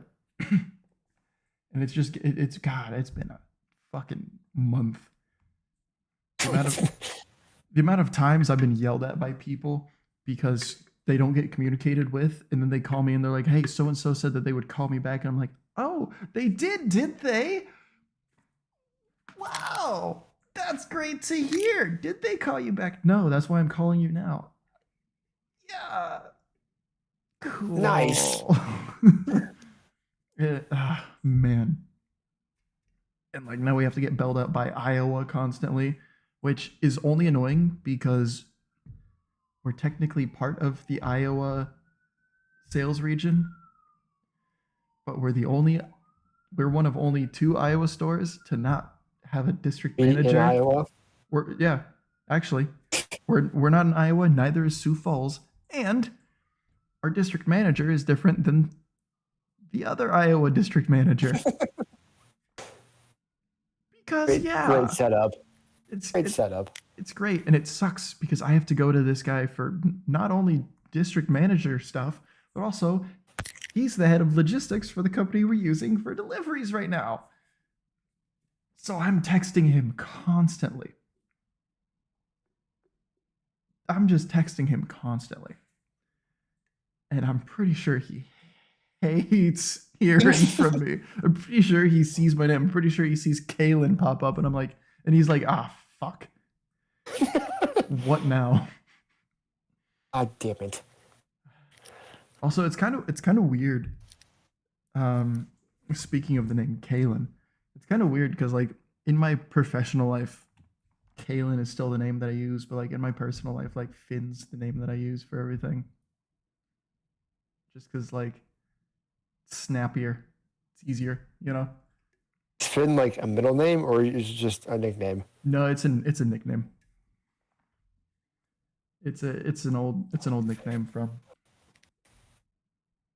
4 years ago, 4.5 now.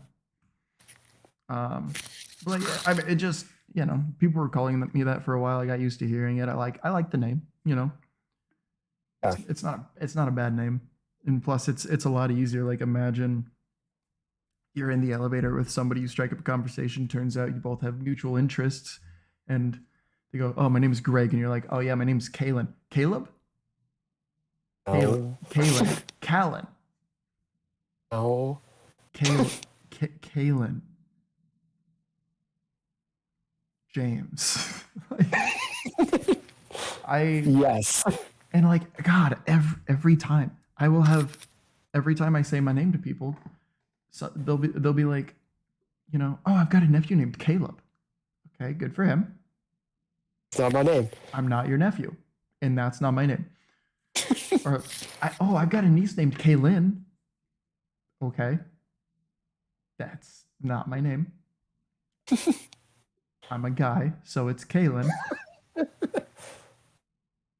I'm not your niece. Like it's every single time, or Callan or Colin, or I once had a real. I mean, this man was 103, so I'm not putting any blame on him. He thought I said Franklin. I was Franklin for an entire summer. I was proudly Franklin. I liked that guy every meal, breakfast, lunch, and dinner. You want chicken noodle soup with a piece of buttered toast and a pudding. I respected it. It's simple. It has everything you need. Yep.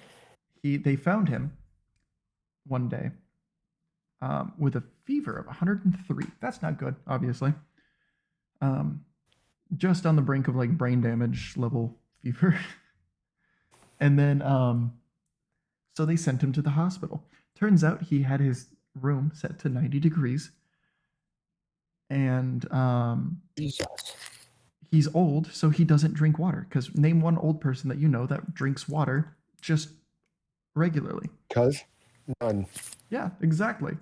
They don't drink anything except coffee. They drink coffee. Yeah. So much coffee. Oh, it's not even funny. But then they sent him to the hospital where he died. And they were like, oh, yeah, he died of the flu. No, he didn't. He died because you sent him to the hospital without needing to. Because, like, he just needed water. He was dehydrated. That's why he had a fever. His body was like, ah, shit, what's going on? We don't know what to do. Ah! I feel like that's just an easy thing to see. Right? Honestly, it was not. Well, God, that nurse, the head nurse for that assisted living community was part of the reason why it ended up shutting down like a year ago. Not a year ago. Well, yeah, almost a year ago at this point. Fuck, it's November, isn't it? Holy shit. It is November. But like, that was my first job.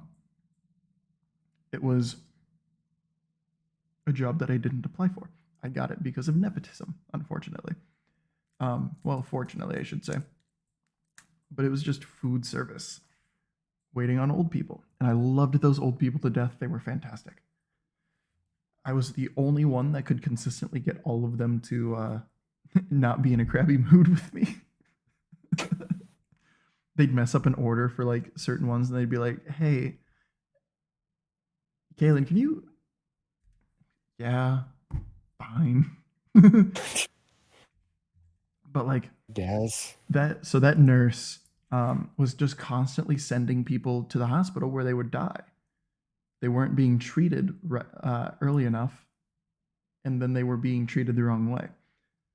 She later got a job at Good Samaritan, where she never once showed up for work and got fired because of it.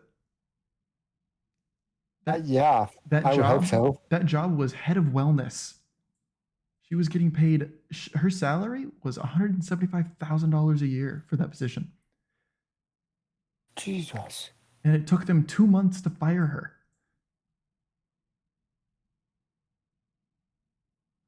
God. Like, and I met her because of my first job, so I know how shitty she is. I feel like it was a great first job though, because it let me realize how shitty jobs can truly be. Because the working conditions there, like the staff, there were only 2 people in that staff that I liked.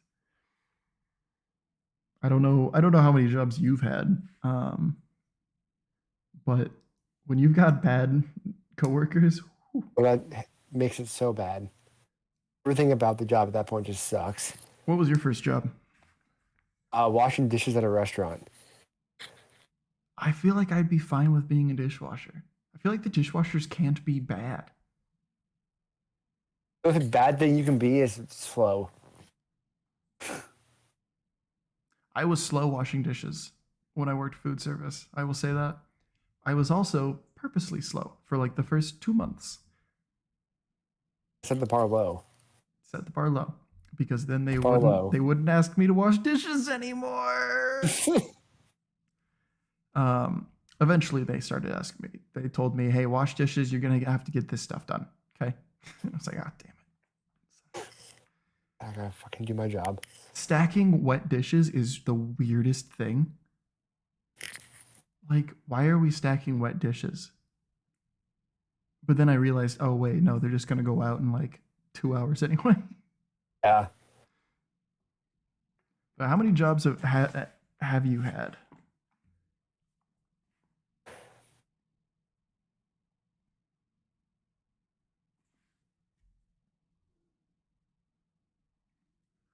Six or seven. Wow. Whoa. Ooh. Whoa. That answer made the four loco hit a little bit different. Damn. Oh fuck. That's a lot. God, you're 23? Yeah. Yeah. Yes. No, I know your birthday's in December. Don't try and I don't know when in December. I just know that in March I'm going to be sending out my annual happy birthday tweet. Dishwasher. Moving my way up to cook. Okay. Freshman year of college, I worked security at the U.S. Cellular Center in Cedar Rapids, which is now the Alliant Powerhouse. I have heard that, yeah. Sophomore year, I worked at Menards in the plumbing department. Wasn't that bad. Stinky. You sold poop. You sold poop stuff. Gross. Yeah, okay, now we're doing an entire bathroom.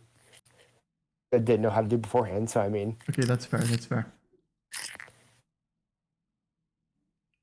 Junior year, CAM bus. Oh, I remember hearing about that. Yeah. I drove van during COVID for Williamsburg High School. I remember hearing about that. Yeah. Yeah, I'm at the school I'm at now, but I do a lot of jobs there. But I'm counting that as one job because it's one paycheck. Sure. I haven't had nearly that many. Goddamn. I think because my first job was food service, and then my next job was a different food service, but it was two different, like totally different entities. So I'm counting it as two different jobs. And then I worked for public properties for the city of Beatrice. That sucked. Shitty coworkers again. I forgot one. Oh, I worked at the chocolate factory at the mall for a summer at our outlet mall, oh, that sounds like it'd be sick. 2 days a week. That sounds like it'd be sick. If for no Super other easy. if for no other reason than you just say, yeah, I made chocolate for a while. Yeah, I mean, come on, how many people can say that they've made chocolate? not many. I say I wish I could have had a job like that at some point, genuinely. But like, yeah, because I did 2 food service jobs, public properties. Because of public properties, I got my gig as a landscaper, so that was awesome. I can create entire landscapes now, which is sick as fuck. They cost Yeah, a it lot of is. money. They cost a lot of money, but like I can do, and like the cool thing is I can do almost anything. The problem is sometimes rocks are too heavy to move. I had somebody ask me like, oh, so could you like build a wall out of those like large retaining wall blocks? And I'm like, no. Well, you said that like you know how to do all of that stuff. Yeah. I know how. I don't have the funds to rent a bobcat. Or to just buy those. So like, hey, you get the stuff, I can do it. I know how to do it. Can I? Hold on the story. And then landscaping, I'm going to count these as different jobs, but in reality I was a para educator for 2 years. Yeah, I was a para educator for 2 whole years. But I did like I counted as multiple jobs, but I'll really only count it as one, I guess. Just so I guess I've had 5 jobs, I think. Yeah, 5 jobs, not counting my business. But like within being a paraeducator, I was a substitute for a while, so I was bouncing back and forth between all sorts of different things. I was with kindergarten, which if you've ever worked with a kindergarten class for more than a day, God bless you. you know how that is. I was with them for a month and a half. Loved those kids to death. I was the fantastic Miss Penny. Because they didn't understand the concept of Miss, Mrs., and Mr. Oh, So same. their teacher was Miss Snap. So I was Miss as well. And then they couldn't pronounce my last name of Henning. So it was Miss Penny. I mean, do you want me to go into detail about what I do at this school? Because that's a lot. Yeah, actually, I'd love to hear it. Because I mean, at the end of the day, it's going to be a lot of jobs when you're a general paraeducator, unless you're like contracted to a classroom. You're doing so much. So, drive short bus for students. What's that look for? I don't like the term short bus. I know it is the short bus. I know it is the short bus. I don't know. To me, it's one of those things. I went to elementary at the school that had all of the quote unquote short bus kids, all of the special education kids. And so like, and my school district was very, very protective of those kids because like they can't defend themselves. They can't do anything. when it comes to that. So like I know you're not trying to be like disparaging or anything like that. Because I know that you're, a decent person. But like I don't know, to me the term short bus just always infers that like somebody's, quote unquote retarded, which is a You know word what that you're I saying. like. I Get don't I it? don't know. To me, I'm not trying to make you feel like I'm like soapboxing here. I just that's one of those topics that I'm very like I feel very strongly about because I get it. yeah. Anyway, so you drive a One bus. student. So you have a CDL.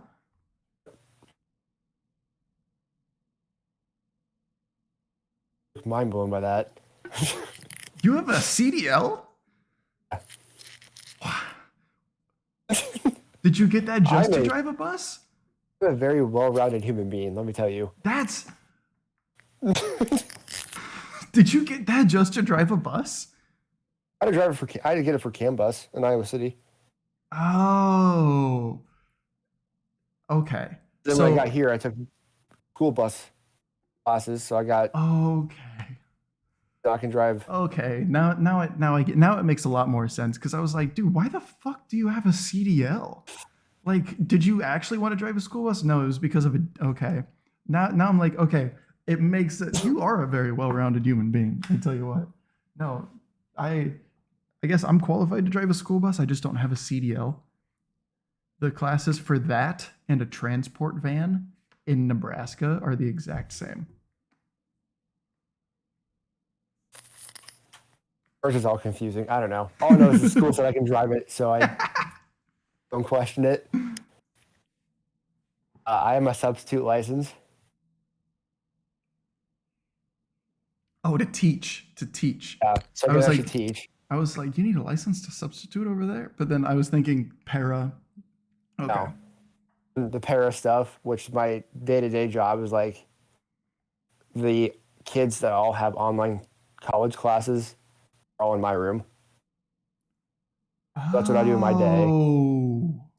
Oh, okay. I coach the two sports. I event manage most home games if I'm not coaching. Like I worked every home football game, every home volleyball game. So that's why. Okay, so that's why that you had to check to see if there was a volleyball game. Okay, that makes sense. Because if there's a home volleyball game, I was there because our AD is the assistant J high football coach.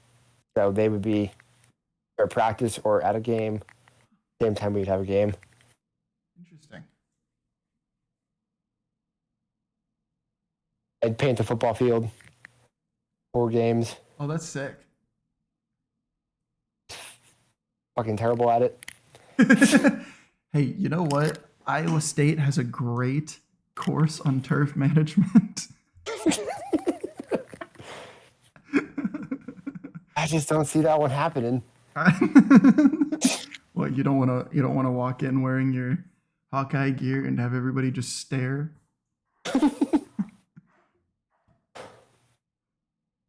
I got into That's all I do. I got into an argument with a Nebraska fan one time, um, downtown at a bar.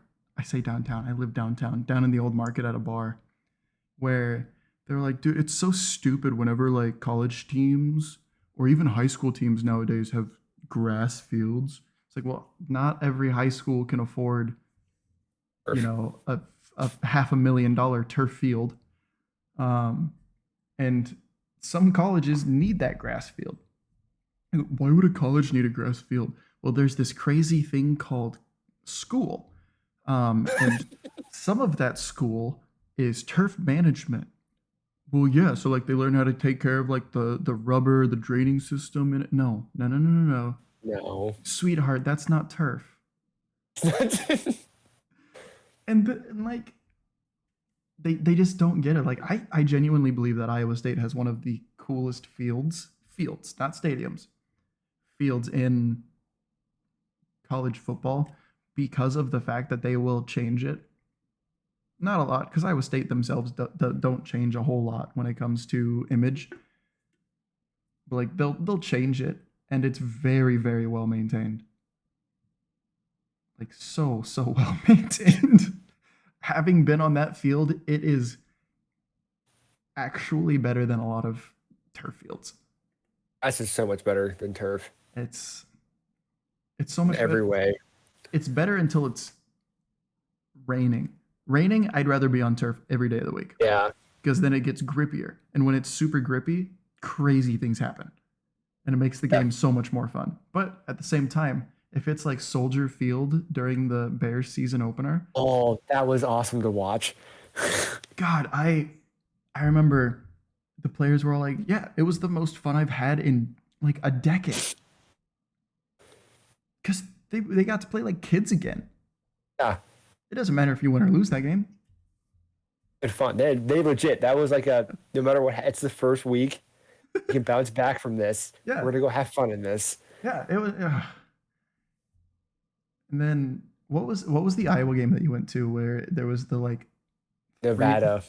the 3 hours of rain delays? Game didn't get over until like 2:30, 2:40. I remember staying up to watch that game and being so unreasonably disappointed. Oh, we were there. Like when we were there, it ended. We were like, well, yeah, that's it. Guess we go home now. Because when did they postponed it like 2, 3 plays into the second half, right? Yeah, the first time. And then like it never really got going after that, and then suddenly the game was going and it just ends. It felt like it was like 20 minutes and the game was over. It did it. Warmed up.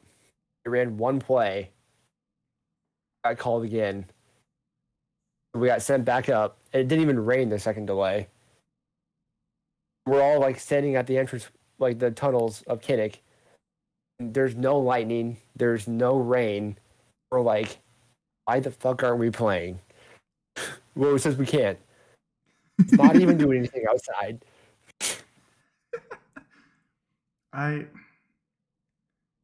It's all just crazy to me. Like, well, if it's within 8 miles, if lightning was in 8 miles, we can't play. And we're like, how about we lower that to like half a mile right now so we can get this goddamn game in?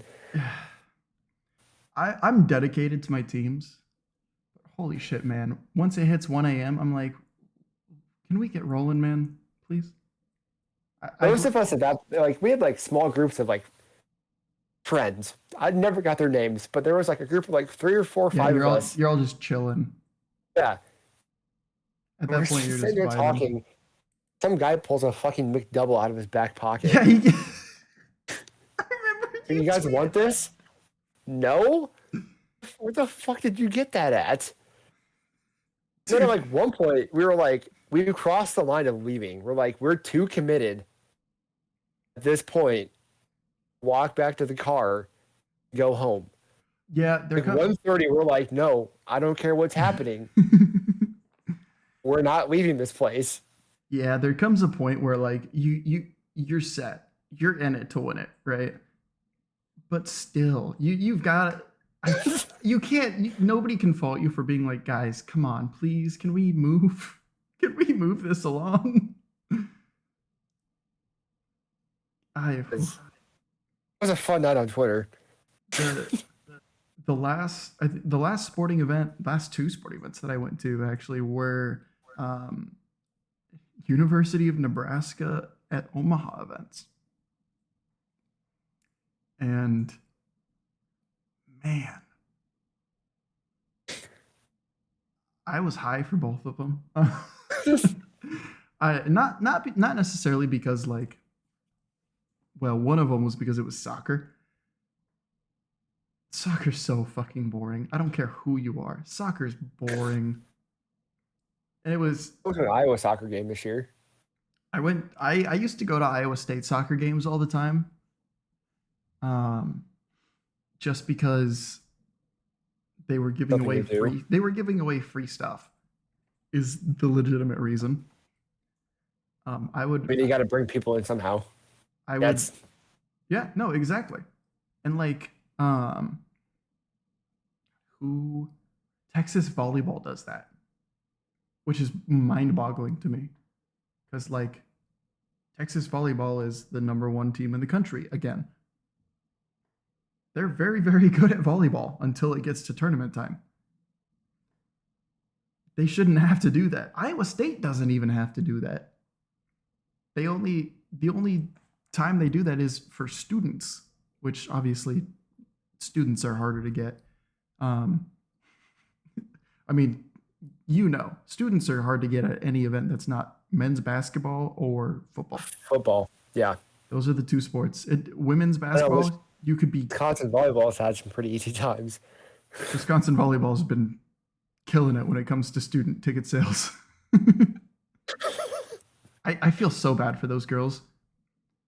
What a hell of a marketing concept. Dude, all of the, like, I saw on Twitter constantly, all of the people that, like, they were all like, well, they shouldn't have done that. They're adults. They can do that. They can do whatever the fuck they want. Okay, Like, so, like, was it after the championship last year? No. It was sometime. It was taken sometime this season. Was? Yeah. I was like, okay. I'm like, if this is football, you're getting pictures of guys shirtless posted everywhere. I'm like, it's the same concept.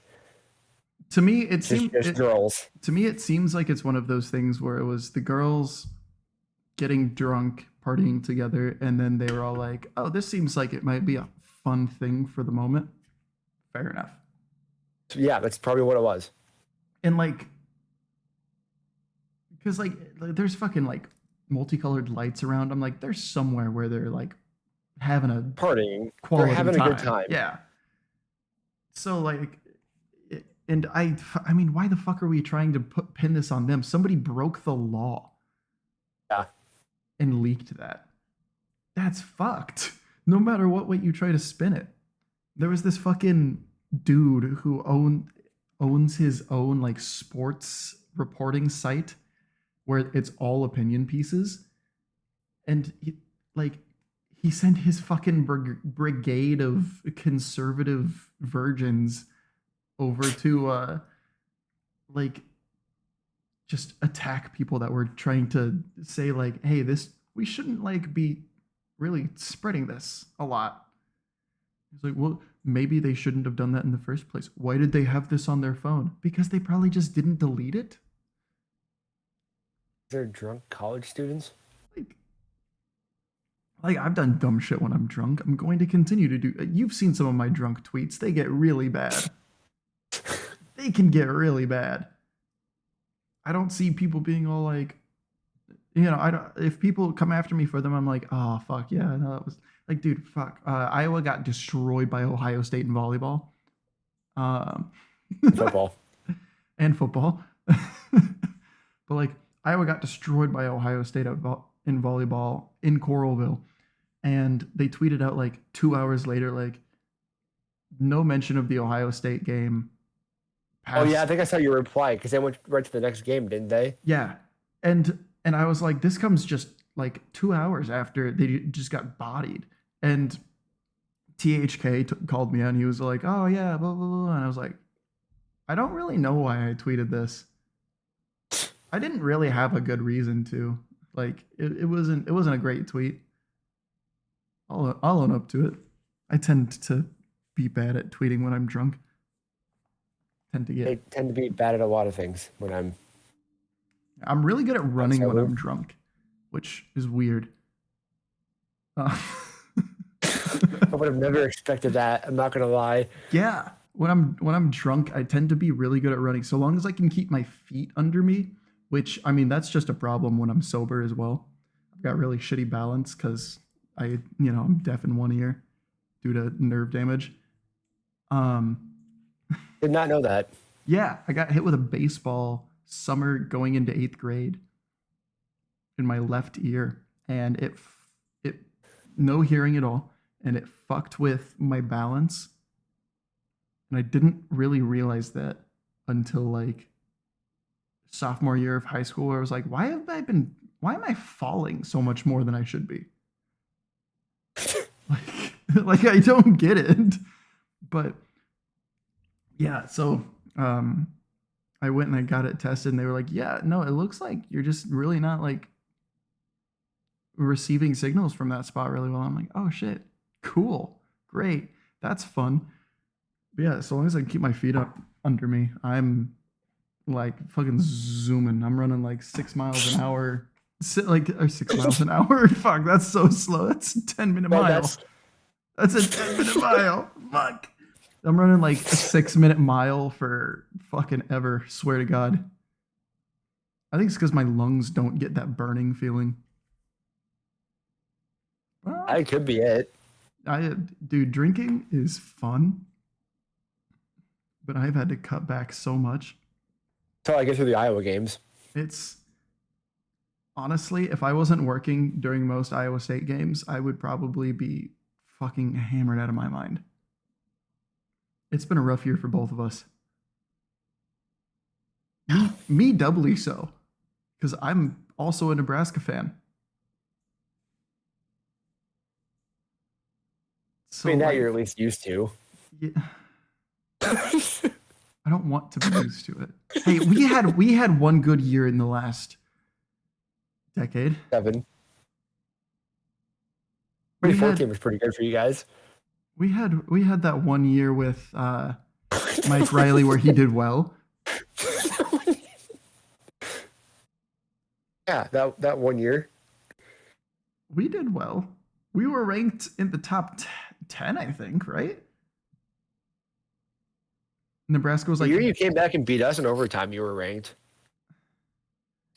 Nebraska's weird, because, like... fuck. Ever since the Big 12 was formed, Nebraska's been struggling because Tom Osborne retires and Nebraska's no longer able to cheat in the way that they were. Because Nebraska was big, dirty cheaters under Tom Osborne. I mean, most winning programs in college football are not clean. Except we were cheating in a way that was way, way easier to get caught in. We were using partial qualifiers. So, like, really easy to get caught in, but for some reason we weren't. And I'm pretty sure it's because we were bringing in a lot of money for the NCAA. Probably. How that works. And so, like, God, I think the biggest problem started when Frank Solich got fired. I genuinely believe that. Because you can't deny Nebraska is one of the all-time great programs. I mean, you can deny it. You can deny anything. You can deny the moon landing. Like, you can deny the Holocaust. You can deny whatever the fuck you you can want. deny whatever you want to deny. That doesn't mean you're right. Like, in my mind, Nebraska is one of the all-time greats when it comes to historical football programs. Because, I mean, you look at what Bob Devaney and Tom Osborne did, and to a much, much lesser extent, Frank Solich. You know, just constant winning. You know? Yeah. Whether they were in the national championship game or not didn't matter. They were always winning. Because back then it was kind of scuffed. And then Frank Solich gets fired because the athletic director does not like him. And he hires Bill Callahan.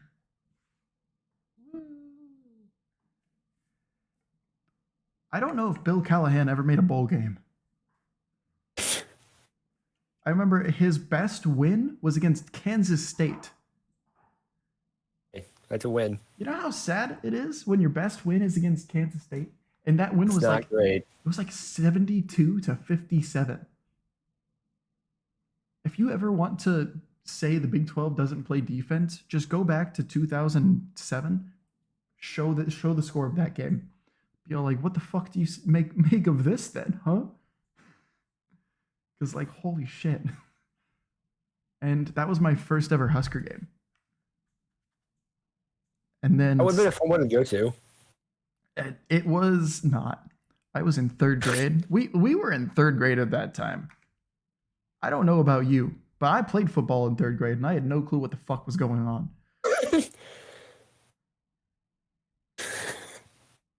I was Lost is an understatement. That entire thing was just like I heard first down, and every time I thought they said touchdown. That's also just on the crowd suddenly starting to cheer the second that he said first down. Like, I don't know, the PA system's gotten a lot better in Memorial Stadium since 2007. I would kind of hope so. But like, man. And then Bo Pelini comes around, and I went to a Nebraska game every year from like 2007 to 2013. And it was a lot of fun. Did not enjoy going to the UCLA game though. That one was not fun because that was the year that Taylor Martinez was suffering from turf toe, which is code for he got into a bar fight and got his ass kicked, which is 100% true. He got into a bar fight, got his ass kicked, and his foot suffered like ligament damage because of it. Taylor Martinez was great until then. Turf toe. Yeah, turf toe. I did get to see the school record field goal at 57 yards. That was insane. I've seen a 57-yard field goal in person. I almost wish that I could have seen a 62-yard field goal in person. But I also game, like I think it was last year or one of those happened. Yeah, I think it was last year. I might be misremembering though. I could be a little foggy in my memory. I'm not sure. In Iowa State's defense, Matt Campbell is still he's objectively the greatest coach in Iowa State history. Absolutely. And yes, there's no doubt about that. And I genuinely believe that he is one of the best coaches in the country. The problem is he coaches at Iowa State. So sometimes you're going to have really, really scarce resources. This thing is that I've noticed he's brought it back, or brought it not even back because you guys were never there. But he brought it up. At the end of the day, still Iowa State. Yep, it's still Iowa State. Yeah, no, it's still Iowa State at the end of the day. We can't change that. And I mean, it's like Iowa. Like, our recruiting's gone up the last 3 years. At the end of the day, still Iowa. It's still Iowa. You're still going to score 6 points a game and then somehow maybe win. Yeah. God.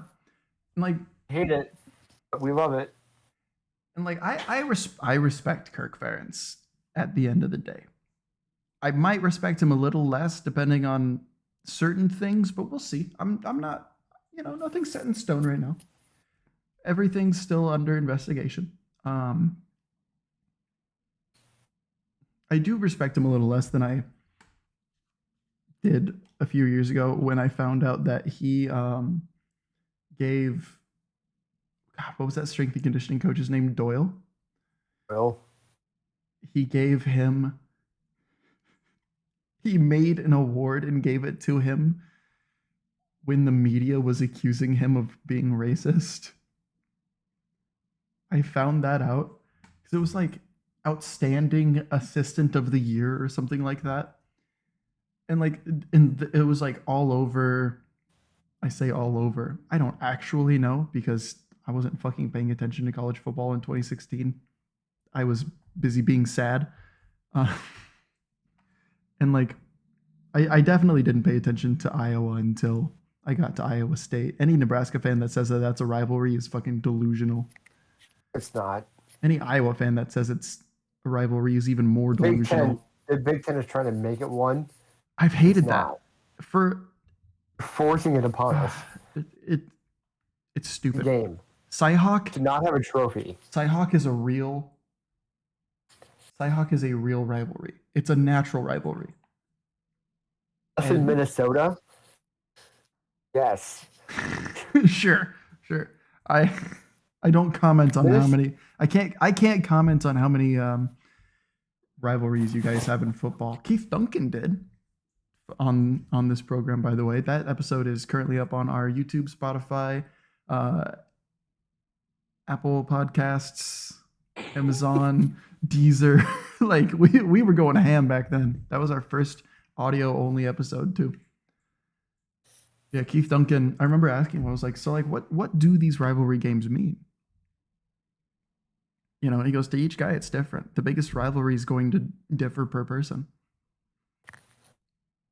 And so he never said like, oh, the biggest one's this for most guys, biggest one's this for most guys. It just depends on really where they're from. Makes sense. Or like who they feel has sense. slighted them the most, or anything. Every guy gets to pick their own, and I'm like, damn. But I feel like to the fan bases, Cyhawk is the biggest. It's not the most important, but it's the biggest. I'd say it's you guys and then Minnesota. Because to me, it's Cyhawk's going to be there year round. Doesn't matter. We could not play. We would still find a way. Yep. Shit talk each other on Twitter. Like I saw you made a joke like a couple weeks ago where you were all like when can Iowa start scheduling the big boys and stop playing Iowa State every year? And immediately I was like, oh, this is bait. This is bait. He's trying to get something. He's trying to get something. I tried so hard to come up with something to like come at you with, because I was like, oh fuck, what if we just like one up him? But then because like my first instinct was to be like, when you beat Iowa State, but then you would have just been all like, LOL 6 in a row. And I would have been like, you know what? You know what? Fuck you, man. Like, and block. like that's the problem with some of that stuff, is that like a good shit post is so good until it can just easily be dismantled, because then it's no longer fun. And it's like, oh, fuck me. Yeah. Then you have to like, oh well, there's your problem there's the hole in the tweet. Yeah. It's like, oh, there goes all the fun. Dude, that's like half the reason why I don't tweet as much as I want to anymore, is because people can just like easily take it apart with one sentence, and I'm like, hey man, I'm just trying to have fun. Do you know how hard I worked on this tweet for you to just shit on it like this? Because I like to think I'm a funny guy. I like to think that I'm, creative and whatnot. But man, sometimes I'll tweet something, somebody will reply, and I'm like, yeah, I shouldn't have done this. Now I'm just gonna look stupid if I delete it. And then I delete it. I'm like, I'd rather look stupid than be unfunny. I'd have one tweet go off that I wasn't even trying. Dude, my most liked tweet, hold on, let me find it, because holy shit, my most liked tweet is hilarious. All right, you do that, I'll bring mine up. I feel like I know what yours is.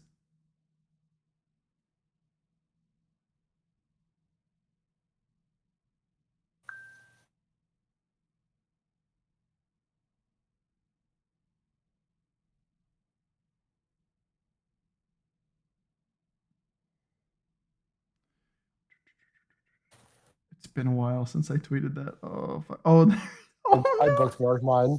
I bookmarked mine too. How many fucking tweets do you bookmark? Jesus. I do bookmark quite a few tweets. And then I forget about it. You're very good at keeping receipts. I like to keep receipts. You're very good at that. I try, and I don't think about it. I like to. And then there's a lot of, recently I've been kind of getting off of keeping receipts, just because I try to be less combative. Because I realize that people don't realize I'm just trying to have fun. Like, at this point, I'm very picky about what I go after. Who I pick fights with. Yeah, you can always pick a fight with me. Just don't bring up things that end arguments, because then it's over and it's no longer fun. It's no longer fun. We're gonna just keep leaving holes in each other's argument. That's what I'm doing. That way we can. Yeah. No. Exactly.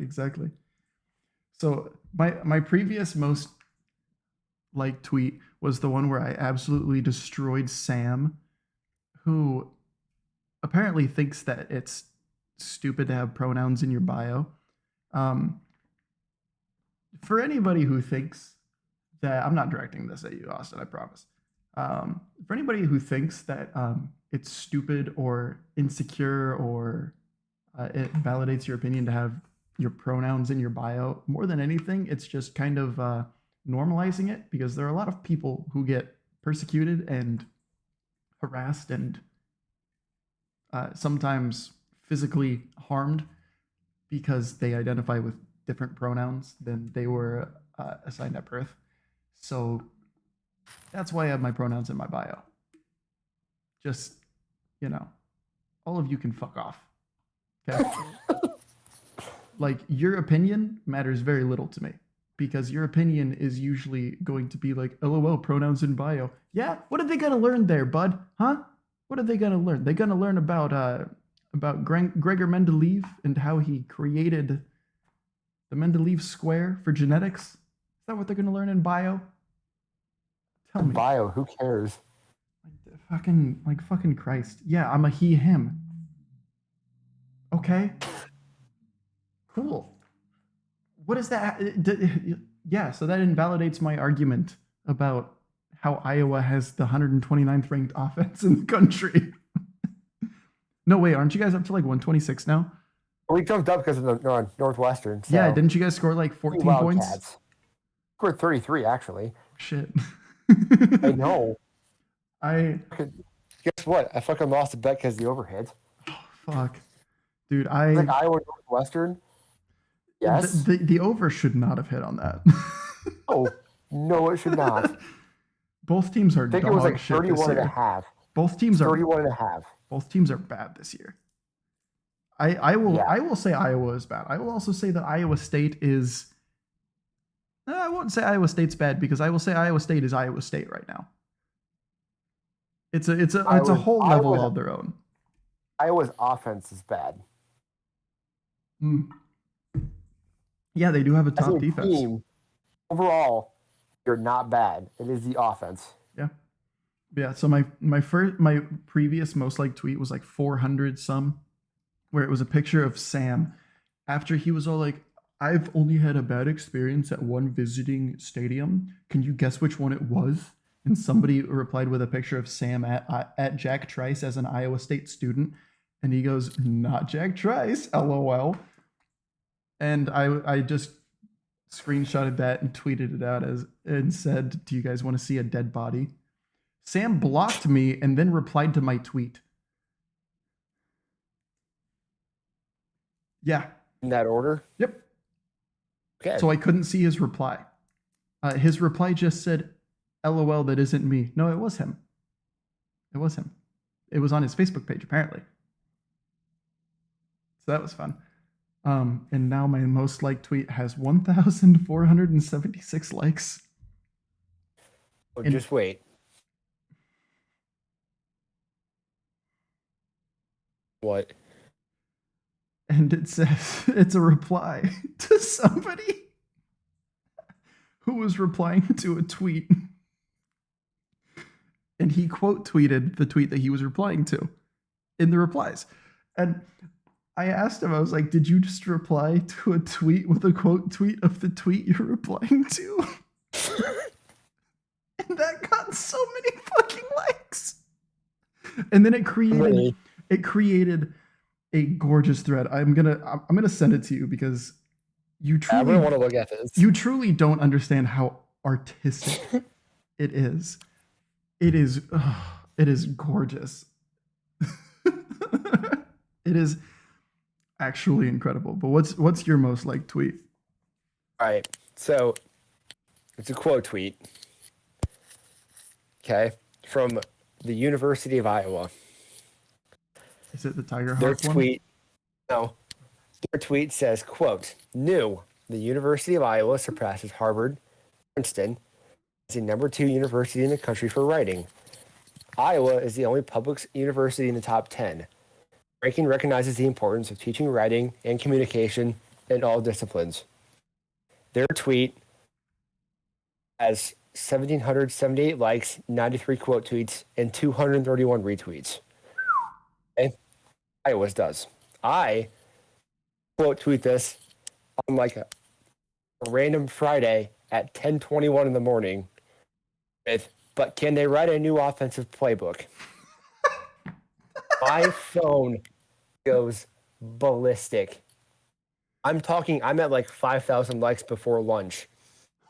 Oh no! It ends with 25.8 thousand likes, 37 quote tweets, over 1,200 retweets. Oh I went no! through like the original tweet and their quote tweets, and there are so many people making offensive playbook jokes. And nothing happens with theirs. For some reason, mine, 25,000 likes. You know what my favorite part about it getting that many likes is? I feel like that's not even like pin worthy. No, it's not. Because it's just such a one-off joke, and that's why it's so funny that it just blew up. Yeah, I'm like, I've tried so hard. I've made so many funny jokes on this app. I've like given effort to, and this was just like, can they write a new playbook? Tweet. LOL. Yeah, four Oh my million god. impressions. My pinned tweet has 3 likes and 1 quote tweet. And it is my favorite tweet that I have ever put out. It is a thread of turtles that I saw at the Henry Dorley Zoo. It's I love turtles. Turtles are fantastic. Best animal ever. My Nebraska. pin tweet is Jordan Bohannon complimenting me. Oh yeah, he's still got me blocked. I don't think that's going to change. I still am mad that he blocked me because I was owning his ass. I was owning his ass. I don't believe in tweeting at players. However, quote tweeting them, that's different. I feel like quote tweeting them is different because if you're quote tweeting them about a game, that's a problem, right? Because I mean, like you shouldn't be getting on kids or the elderly in Jordan Bohannon's case about a game, right? Like elementary school children play this, but like Jordan Bohannon started coming after Dylan Kuhn. Like I remember that night. Like Jordan was 100% in the wrong. And I feel like it's not hard to see that Jordan was 100% in the wrong. I don't think that Dylan was necessarily 100% in the right. I think that he was in the right, but not 100% in the right. He definitely was walking a line the whole time, teetering back and forth, in my opinion. The whole group was just interesting. But here's the thing: I'm just here to make jokes. I've always just been here to make jokes. And so Jordan Bohannon starts making really shitty jokes because he's not funny. Anybody that does call him funny is wrong and probably needs to look at what they think of as comedy. Joe Rogan has a tour coming up soon, I think. You might enjoy it. And like I just kept like making jokes about him missing constantly, which was really funny. Because I think that night he went like 1 for 8 or something like that from the 3-point line. And so he kept like making these really shitty jokes, and I was like, Jordan Bohannon has decided that he's not done shooting tonight, and is now sitting at 1 for 9 on the night, or some shit like that. Like harmless joke. He ends up blocking me, and that was the day that he messaged you saying like, "Oh man, it sucks that you're friends with such shitty people," or whatever he said. And I was like, that feels like him trying to mitigate, trying to walk stuff back, but like to the one person he knows will support him. Hmm. Yeah. Anyway, I'd love to interview Jordan Bohannon. I really feel like he'd be able to give me some great financial advice. Or like maybe tell me how to sign up for AARP. If he's got any good retirement home recommendations for my parents, that'd be nice to know. Isn't he like 25? He's older than I am. Like, that's He started his freshman year at Iowa. I was a senior in high school. I mean, Ryan Kriener was a freshman when he was, and Ryan Kriener ended up leaving, I think, early. Is it Kriener or Kreiner? I've always said Kriener. It looks like it should be Kriener. I remember getting to interview Ryan Kriener, and that was such a cool interview. I've been trying to get him to come on Untitled Underqualified. Hasn't happened yet, but I blame the time difference. It's because he's overseas. That's why. We could get Austin Ash. That'd be a good one. Him and I we've chatted on Twitter before. Do you want to help me try to get Austin Ash on? Because that'd be sick. I have his practice jersey hanging on my wall. I know, dude. I like Austin Ash. We were like, did he graduate or did he leave? Grad transferred. Okay, because I know that he was looking to leave as a COVID year. I know that he was looking to leave to play as a grad student, but then came back to Iowa because he got a scholarship offer. He's at Citadel. Citadel, isn't that D2? I think it's lower D1. Oh, I think it's somebody's tournament. So like just under group of 5 kind of stuff. Yeah. Okay. Could be wrong, but I think.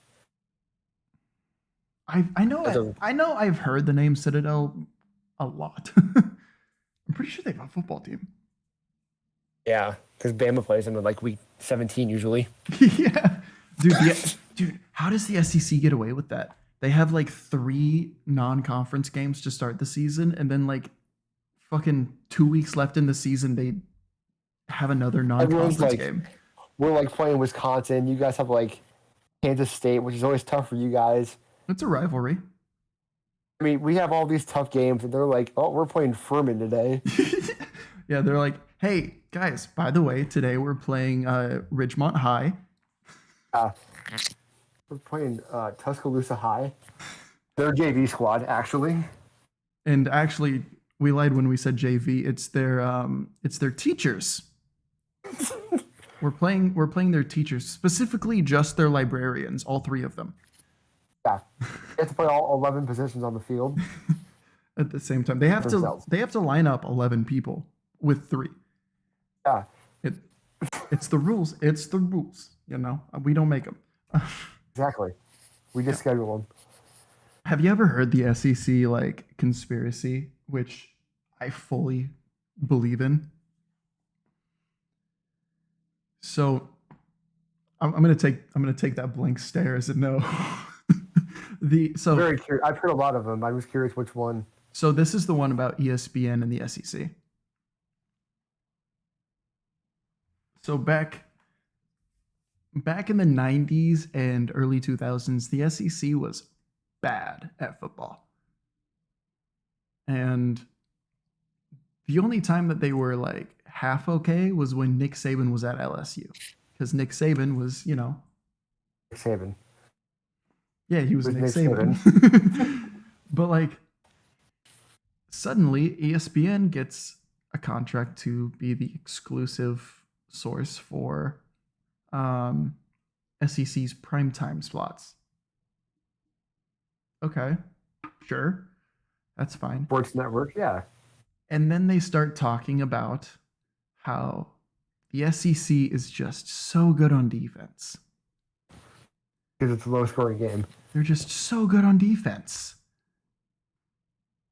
And then that makes good offensive players want to go there because they realize, well, if the SEC is good at defense, me not being so good on offense isn't necessarily going to hurt me.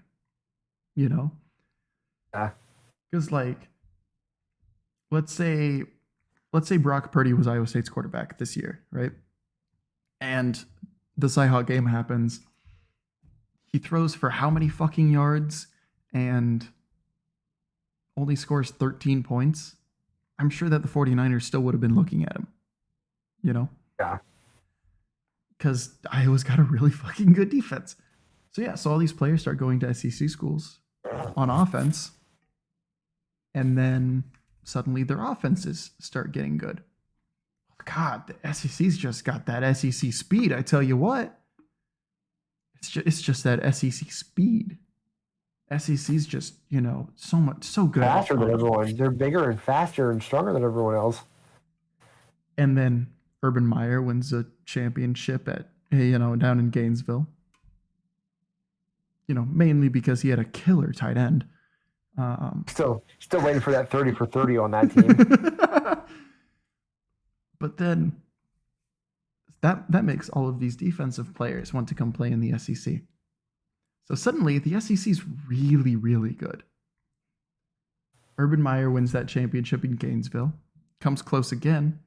Alabama with Nick Saban starts making championship games. And then you get LSU's making them.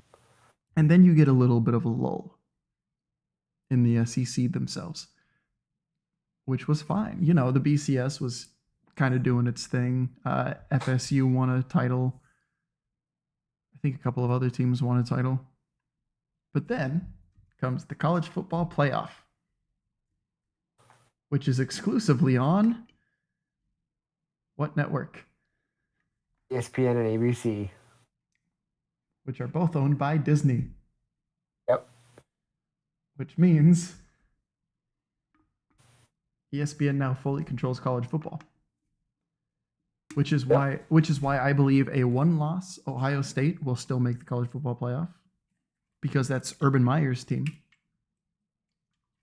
And ESPN kind of wants to stick it to Urban Meyer. Now that he's an analyst for Fox. And then, a no-loss Michigan obviously will make it. Penn State has 2 losses now, right? Yes. So they can't make it. Nope. But there's going to be 2 SEC teams minimum. You notice how Tennessee is number 1 despite having 1 quality win? That way, if Georgia beats them, Georgia can jump to 1. Yep. Do you think LSU's number 10 right now? Yep. Bama a quality win. And here's the thing. ESPN has another contract with not a conference, but a school. You know what contract that is? If you say it, I'm going to know it. I'm not. Longhorn Network. So Texas being ranked 23rd or 24th, wherever they are. They beat Kansas State. Yep. Jump up 10 spots. Easy. Kansas State drops out of the rankings. No, wait. They're going to keep Kansas State there. Why? Because Kansas makes for good ratings when they're good. Yep, because everyone wants to watch a good Kansas team. Yep. It's not about who's better right now. It's about the TV. Yep. TV numbers. And the SEC brings in a lot of money. And that's part of the reason why it pisses me off that the Big Ten signed the exclusivity deal that they did. Because $7 billion. That's so much money. Yeah, the Big Ten's the fucking best conference in the world right now. What is that exclusivity going to get you? Nothing. It's going to hurt you in the long run. Because your ESPN's going to ESPN's either going to give you the cold shoulder, or they're just going to turn a blind eye to anything good. Yep. As well as exclusivity just hurts schools in the long run. The Big 12 only has one deal right now, and it's with ESPN Plus. Because legally we're not allowed to sign an actual network contract because of the Longhorn Network, which people forget. like that's fucked us a lot when it comes to that. But the only thing that we have right now is ESPN Plus, and that's in part because the current Big 12 commissioner has stated that he believes that streaming is. I think he stated it. I might have literally just made this up. I couldn't tell you right now. But like streaming's the future. TV's going away.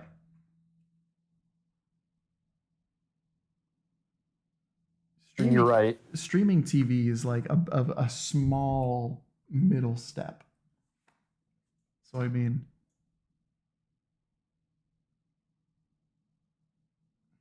I don't know. I guess if I was that smart, I'd be running a university like. It's gonna be really weird to see what it's gonna look like in 5 years. So much is gonna change.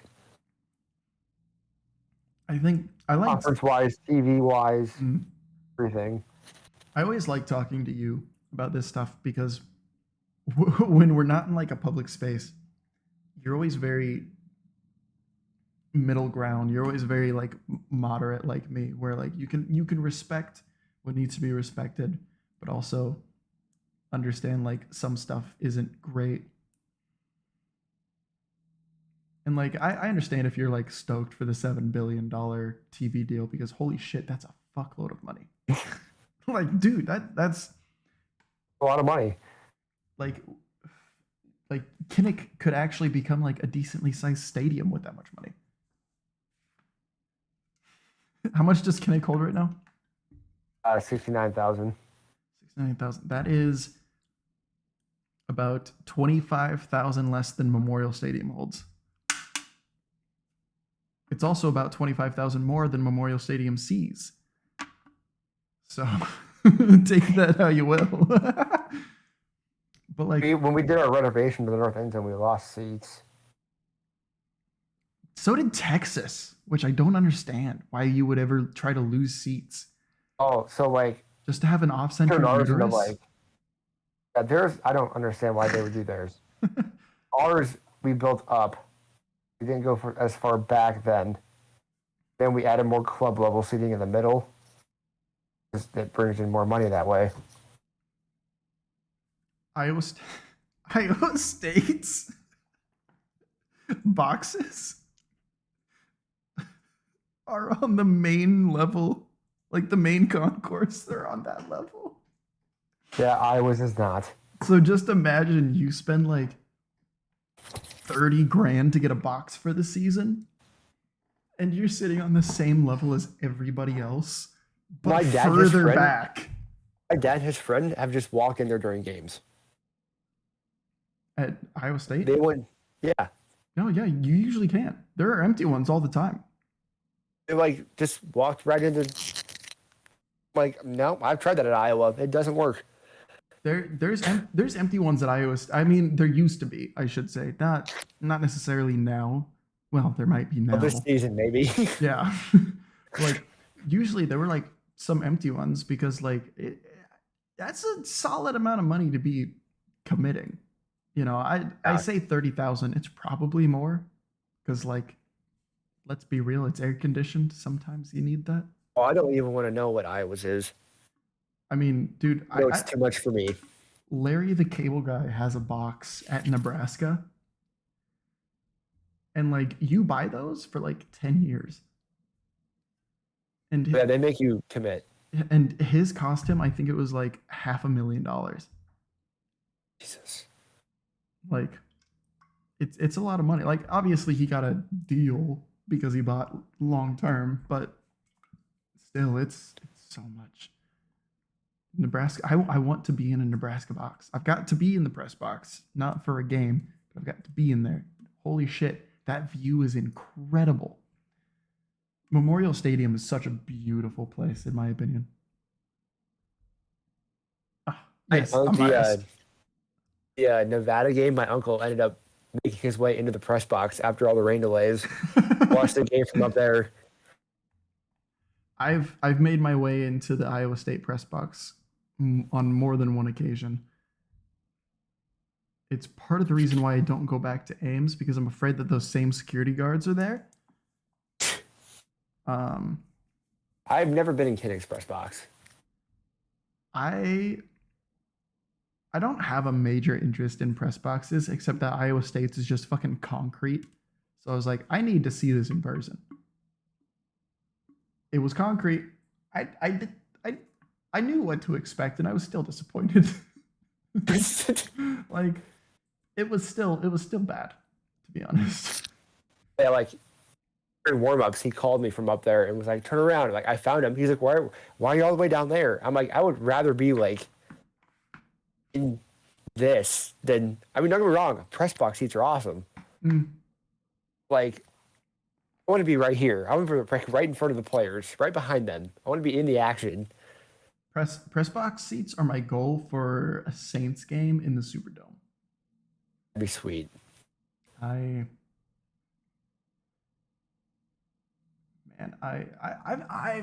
given up on football for this entire year for the most part. Like I'll still. I have mentally moved on to bat. I'm still gonna go because I have tickets. Like mentally, I'm Right. at basketball. I'm on volleyball. I'm lucky. I like good volleyball teams. Like Iowa State's never been a bad volleyball team per se. I cannot relate. Hey, fun fact, I got to watch Iowa beat Iowa State in 2018 in Hilton. I remember that actually. Yeah, I ran the I was flag. not there, but I watched. I remember that. I ran the flag at Hilton for 2 whole ass seasons. That was so much fun. You've got stories of like meeting all these athletes. I'm like, dude, I ran the fucking flag at Hilton. We are not the same. Like, heard a Let's Go Hawks chant in Hilton. I've heard a lot of chants in Hilton. The last Let's Go Hawks chant that I heard was started by 3 people and it died with 3 people. Which was also 2018. One was wrestling, and it would have been 20 last year. That was last year. No, I was in college. I was at Kirkwood. 2017, 2018, one of those years. Wrestling. I don't like Iowa's wrestling staff. All but the head coach are a bunch of dicks. The one that tried to start a fight and then like tried to blame it on the Iowa State wrestlers. Well, they were talking shit to our wrestlers. Okay, and that's called sports? There was one, it was junior year at Iowa. Oklahoma State was up here. And their assistant coach and him were going at it, like in front of the scorer's table. Their assistant coach went to go back around the table, try and get to our bench, and had to be stopped by security. I'll be honest. Aside from the friends that I've made in wrestling, wrestlers suck. Like, they're just dicks, you know? I personally talked to a lot of Iowa's wrestlers when I was there. They themselves are just fine. I feel like, yeah, because like I mean, it's like when they're in the wrestling mode is when they're just fucking dickheads. Like I had classes with like Nelson Brands, Tony Cassiope, and I talked to them. They're the nicest people you could ever imagine. Mm. But I'm sure when they get Carver and they change in that singlet, new mindset. Because I had quite a few classes with wrestlers, as well as I knew a kid that went to Iowa State just to try and walk on as a wrestler. He was from my high school. I know, wow. I just realized my high school has put out way more athletes than I thought they have. You remember Nebraska's center from last year, right? Probably. Juergens. Yep. Number 51, I think. He was recruited to Nebraska as a 4-star tight end. Was told he would never play because he was too small to catch and too large to block. Juice to the gills. Kid's been on steroids since he was in middle school. He's now in the NFL. He went to my high school, played basketball with him. High school has a guy in the NFL too. He for the would be Seahawks. he would be the second player from my high school to make it to the NFL. I'm not trying to one up you with that, by the way. He'd be the second player from my high school to make it to the NFL. The other one was Xavier Oman, who went to Northwest Missouri State, my dad's alma mater. Currently one of the best football programs in Division II. They're pretty good. My dad has a Letterman blanket. Apparently, you get that for being like a 2 or 3 year Letterman. Crazy shit. I'd brag about it.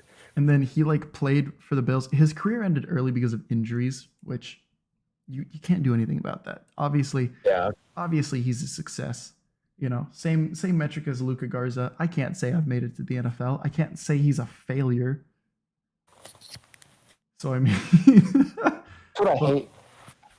What's another thing I hate when people are like, everybody's like, yeah, Petrus is bad, but I'm not gonna be like, fuck him, he sucks. Like, well, he's still a D1 athlete. Yeah, maybe one of the worst D1 athletes in football. He's more of a D1 athlete than I ever will be, and I ever was. See, but didn't Petrus beat Iowa State last year by like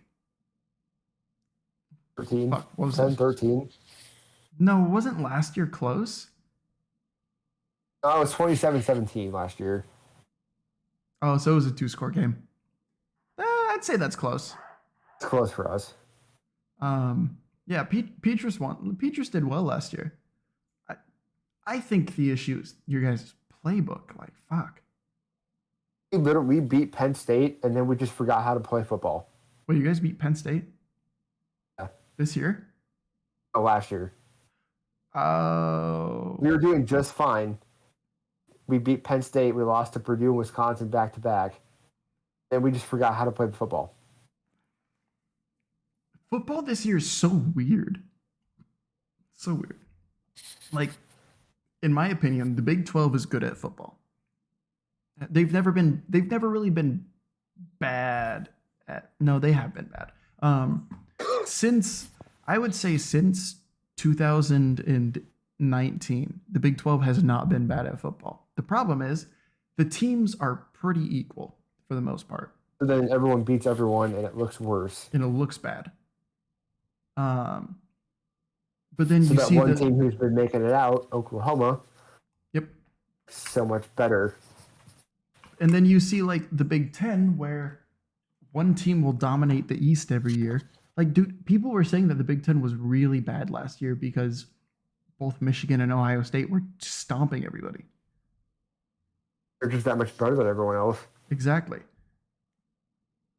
And they were like, oh shit, this conference is really bad. Yeah, they've pretty much always been not a great conference. In my opinion, the Big Ten's not very good at football. It just depends on which teams you're looking at, you know, that really expose it. Maryland and Rutgers, why the fuck do they have football programs? Why? Great question. Like Nebraska, half the ACC. Like Nebraska, at this point, you could ask that same fucking question. Like half the ACC. Besides, you take Clemson out of that conference, what are they? Holy shit. They're dog. They're a basketball conference. That's like, fuck. That's most of the country, and that's good. You get me fucking started on the Pac-12. The Pac-12 doesn't play sports. But they're the conference of champions. No, wait, no. They're champions in baseball. Well, I'll give them baseball. They're good at baseball. Okay. But it's only the Oregon. It's only good softball team. Oh, you and the Oregon softball players, my man. They're not even. They all left. I know. Their team's not nearly as. Dude, they all left, and I stopped following that team. Dude, I was in hard on the Oregon volleyball team for a fat minute. But it was because I found their TikTok accounts. So I was That's how I discovered Oregon softball. So I was like, oh, no, I thought you found them off of that one actually kind of creepy Twitter account, that like Campus Cuties or whatever. I don't remember how I found them, to be honest. I remember I found them. That was the important thing. I tend to follow college athletes on TikTok because I like to try and see like what the day of a college athlete looks like. Because it's different than my day. My day was I sleep until 9 o'clock, realize I missed my 8 a.m. Say, ah, Sleep until fuck. your next class. Yeah. That was my day. Or in I didn't even reality, fucking take it at 8 a.m. I didn't even take it at 8 a.m. it was sleep until 1, realize I missed all of my classes, Sleeping. get diagnosed with depression, and then leave school because of mental health No reasons. reasons. Oops. Leaving school because of mental health reasons is a great reason to. Because Yes. holy fuck, college is not worth, like, the amount of debt we put ourselves into for college is not worth destroying your mental health. College it's hard. It is not for everyone. Like, I mean, fuck, it's not for me. I don't have a college degree. You don't need one. I really don't need one. I need certain certifications and qualifications, Yeah. but I've gotten those without a degree. Yeah. But like, the crazy thing with mental health is that I live in a high rise, or I call it a high rise. I live in fucking Omaha. We have like a high rise for us is 13 floors. Okay, 13 stories. I'm sure if you saw my building, you'd be like, oh wow. I have been to cities. I have seen buildings. No. but like I live in downtown, so there's a lot of buildings that are considerably taller than mine. But like I live in a very tall apartment building comparatively, because most apartment buildings don't go up fucking 130 feet plus for just living space. So your mental health is bad when you're standing on the roof, leaning against the railing, you're looking out against the skyline at night, see planes coming in, and you go, what if I just stepped over this and kept walking? What's the worst that could happen? And I'm very glad that I'm not in that place anymore. But as I trauma dump onto you, no, I I keep forgetting that this is like an actual podcast, so I have to like speak to the world. But like, mental health is so fucking important, and people just like let it. Brush it off. Yeah, they just brush it off. Especially with, I'm not trying to say that women don't have people brushing off their mental health, but like, especially as men, it sucks to be a dude, and it sucks to be a dude because of dudes. Men have Yes. fucked over everybody, including men. The best way that I've ever heard it described was that like, while you might not be contributing to the patriarchy that has ruined society today, you are suffering from it, and you can't do anything about it. Like, men can't cry, men can't be sad, men can't feel emotions, men can't be vulnerable, men can't do anything except for be a man. It's fucked, because like, I don't know if I said it during the fucking broadcast or if I said it yeah, it was the chicken story. I said it during the broadcast. Yeah.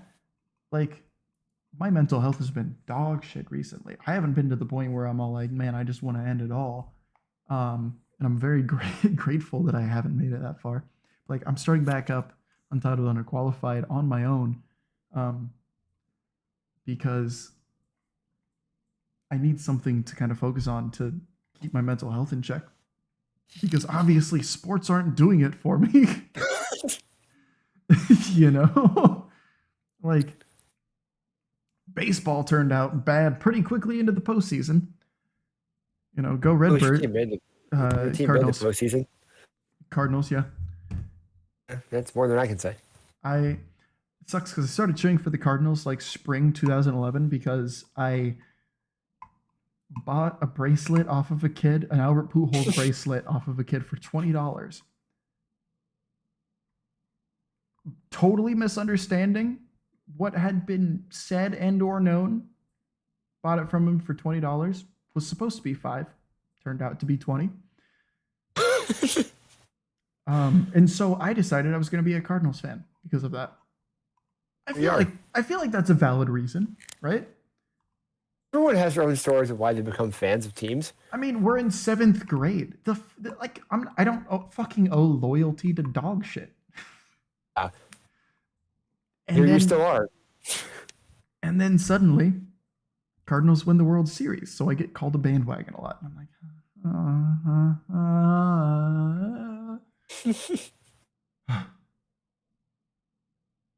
And then, before that, I was a Yankees fan because I liked the history behind the team. I thought it was super cool that they had so much history.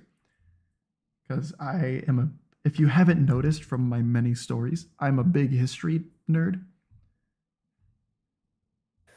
I love history. If you've got history behind your shit, boom, I'm fucking there.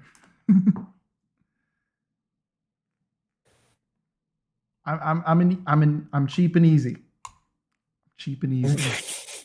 Okay, is what I like to say. It's like my mental health's just been in the trash. And so I was like, okay, I'm going to get this going.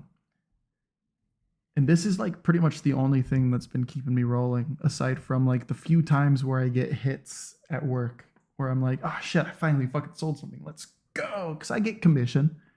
I'm very happy that I get commission. It's nice. It's nice when the piece is above $3,000. Like my commission check for this month might be nice. Next month's might not be so nice. I might be getting a piece returned. I don't know. We hope. All depends. Unfortunately, our best brand that we sell is manufactured in Taiwan. Guess who really, really likes the country of Taiwan?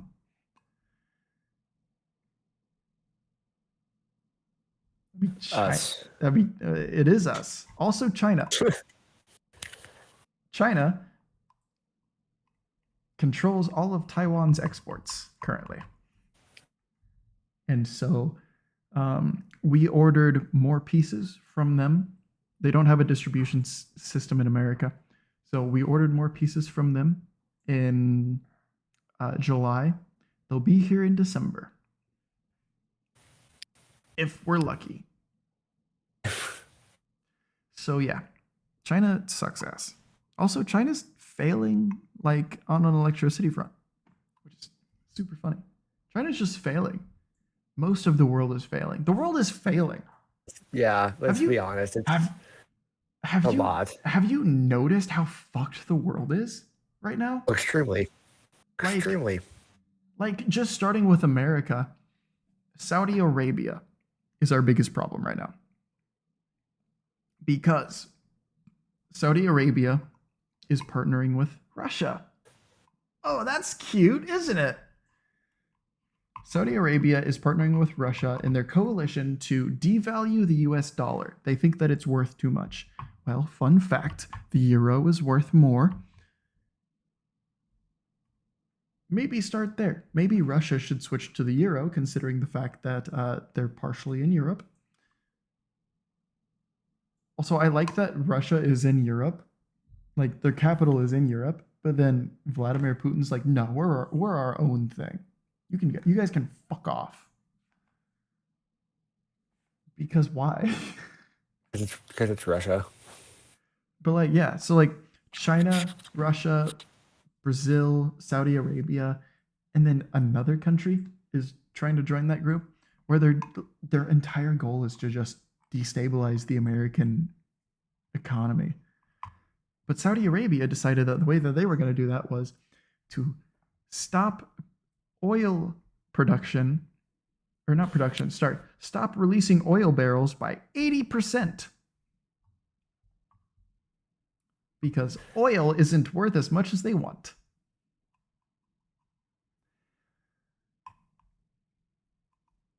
Fuck. And then Joe Biden, Dark Brandon himself says literally this is an act of war.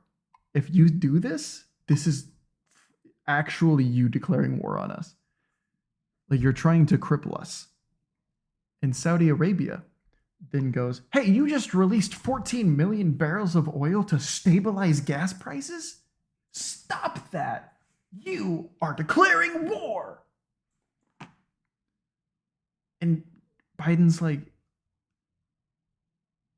then release oil. And Saudi Arabia's like, no. So that's fucked. Russia doesn't like us right now. It Because doesn't like many people right now. no, they don't. They don't like us right now because one, we're facilitating Elon Musk giving. I just saw my middle fingers go up on the screen. That's fucking comic book shit. Sorry, the stream's on like a slight delay, and like I get to watch the stream and then pay attention to just in case any fucking sex spam bots come into chat. Uh, but God, yeah. So we're facilitating Elon Musk, who's giving internet to Ukraine, and then they also don't like that we're giving aid to Ukraine, and people don't understand like the aid that we're giving because we give a monetary value to it, but it's not money. Do you know what we're giving to Ukraine? Weapons. Yeah, it's weapons and intel. The weapons are outdated and we haven't used them in decades. It's literally stuff that we used when the Soviets invaded the Middle East.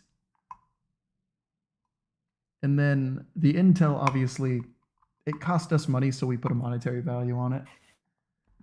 But that's the only reason why. So, like, that's fucked. And then you get down to, like, all sorts of other things. Brazil just had an election. But you didn't know that. I did not. Yeah, Bolsonaro, their former president, said for months that there was going to be election fraud. Just like somebody else said that there was going to be election fraud. And then that ended up in January 6th happening. You know, Bolsonaro took a play right out of the Donald Trump playbook. Like, I don't like Joe Biden, but I like Donald Trump even less. And I'm not asking for your politics because I know you being in public education that can hurt sometimes if people find your politics that I have learned that secondhand. So but like Trump sucked ass.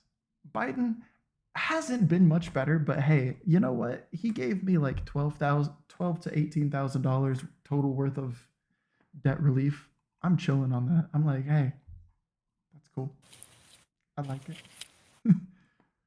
I think Bo Burnham said it best in his song from the Inside Outtakes, where he was like, why is our best option Joe Biden?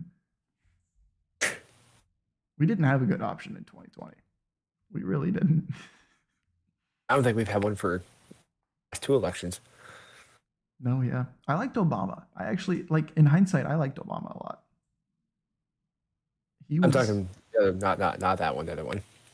No, yeah. I'm saying like 2020. 2016, 2020.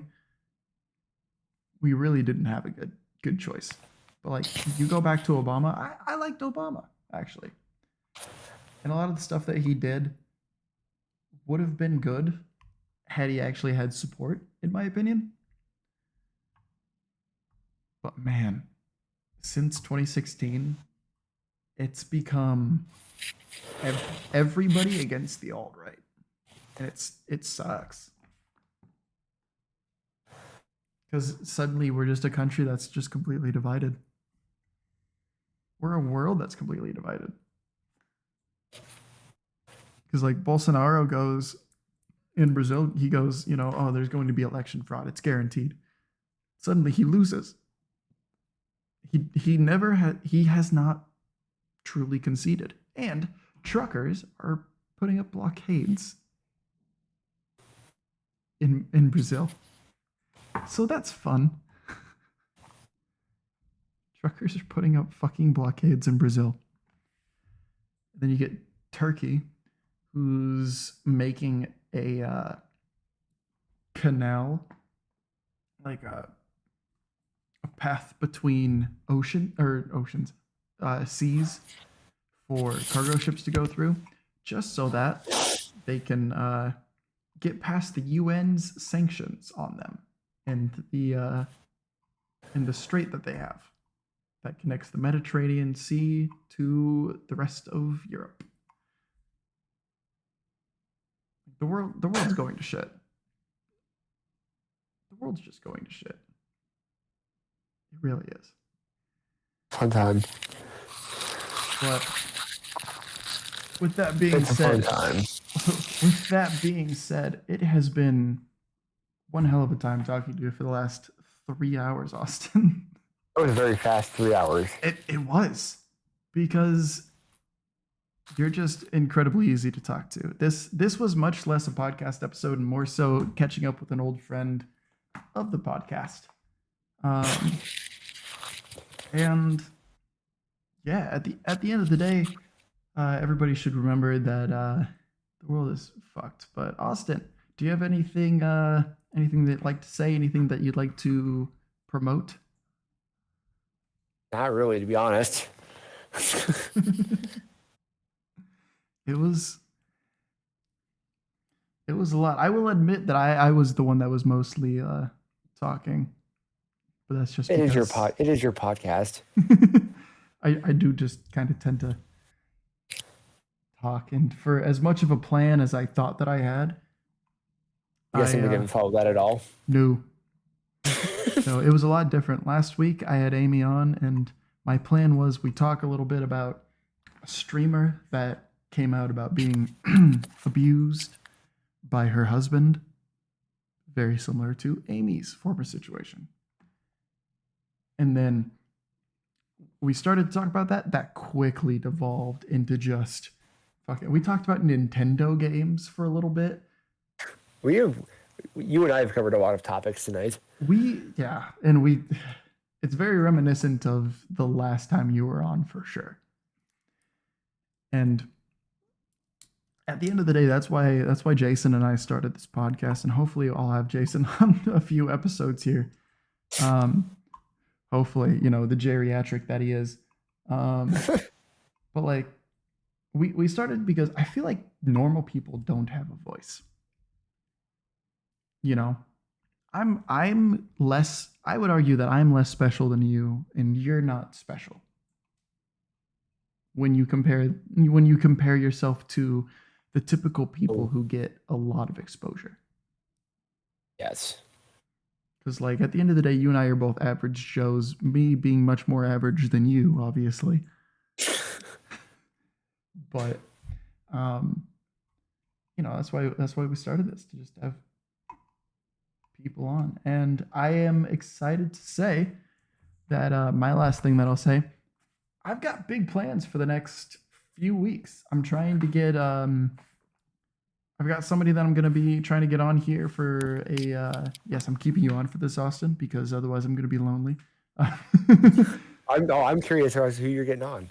So I have a secret surprise guest that is important only to me personally, that I'm going to be trying to get on for a pre-recorded Thanksgiving episode that I will be premiering on the Untitled Underqualified channel, not on this one.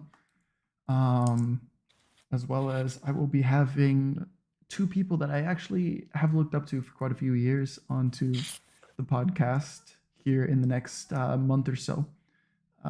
One being a former esports pro, and the other one being a former esports caster. Both having experience with each other, no less. So that's pretty exciting for me. And yeah, if anybody listening to this has any ideas for people that they want to hear from, or if you have any way to get a hold of Austin Ash, targeted, I I love to talk to anybody and everybody. And hey, I just want to keep this going. I would love to have somebody on every week because I don't think that people want to listen to just me at all for even 25 minutes, let alone fucking Hours. 3 hours. But yeah, with I'm not Jason. I don't have a fancy homemade song and credits to roll. But with that said, I all I have to say is roll clones and roll credits.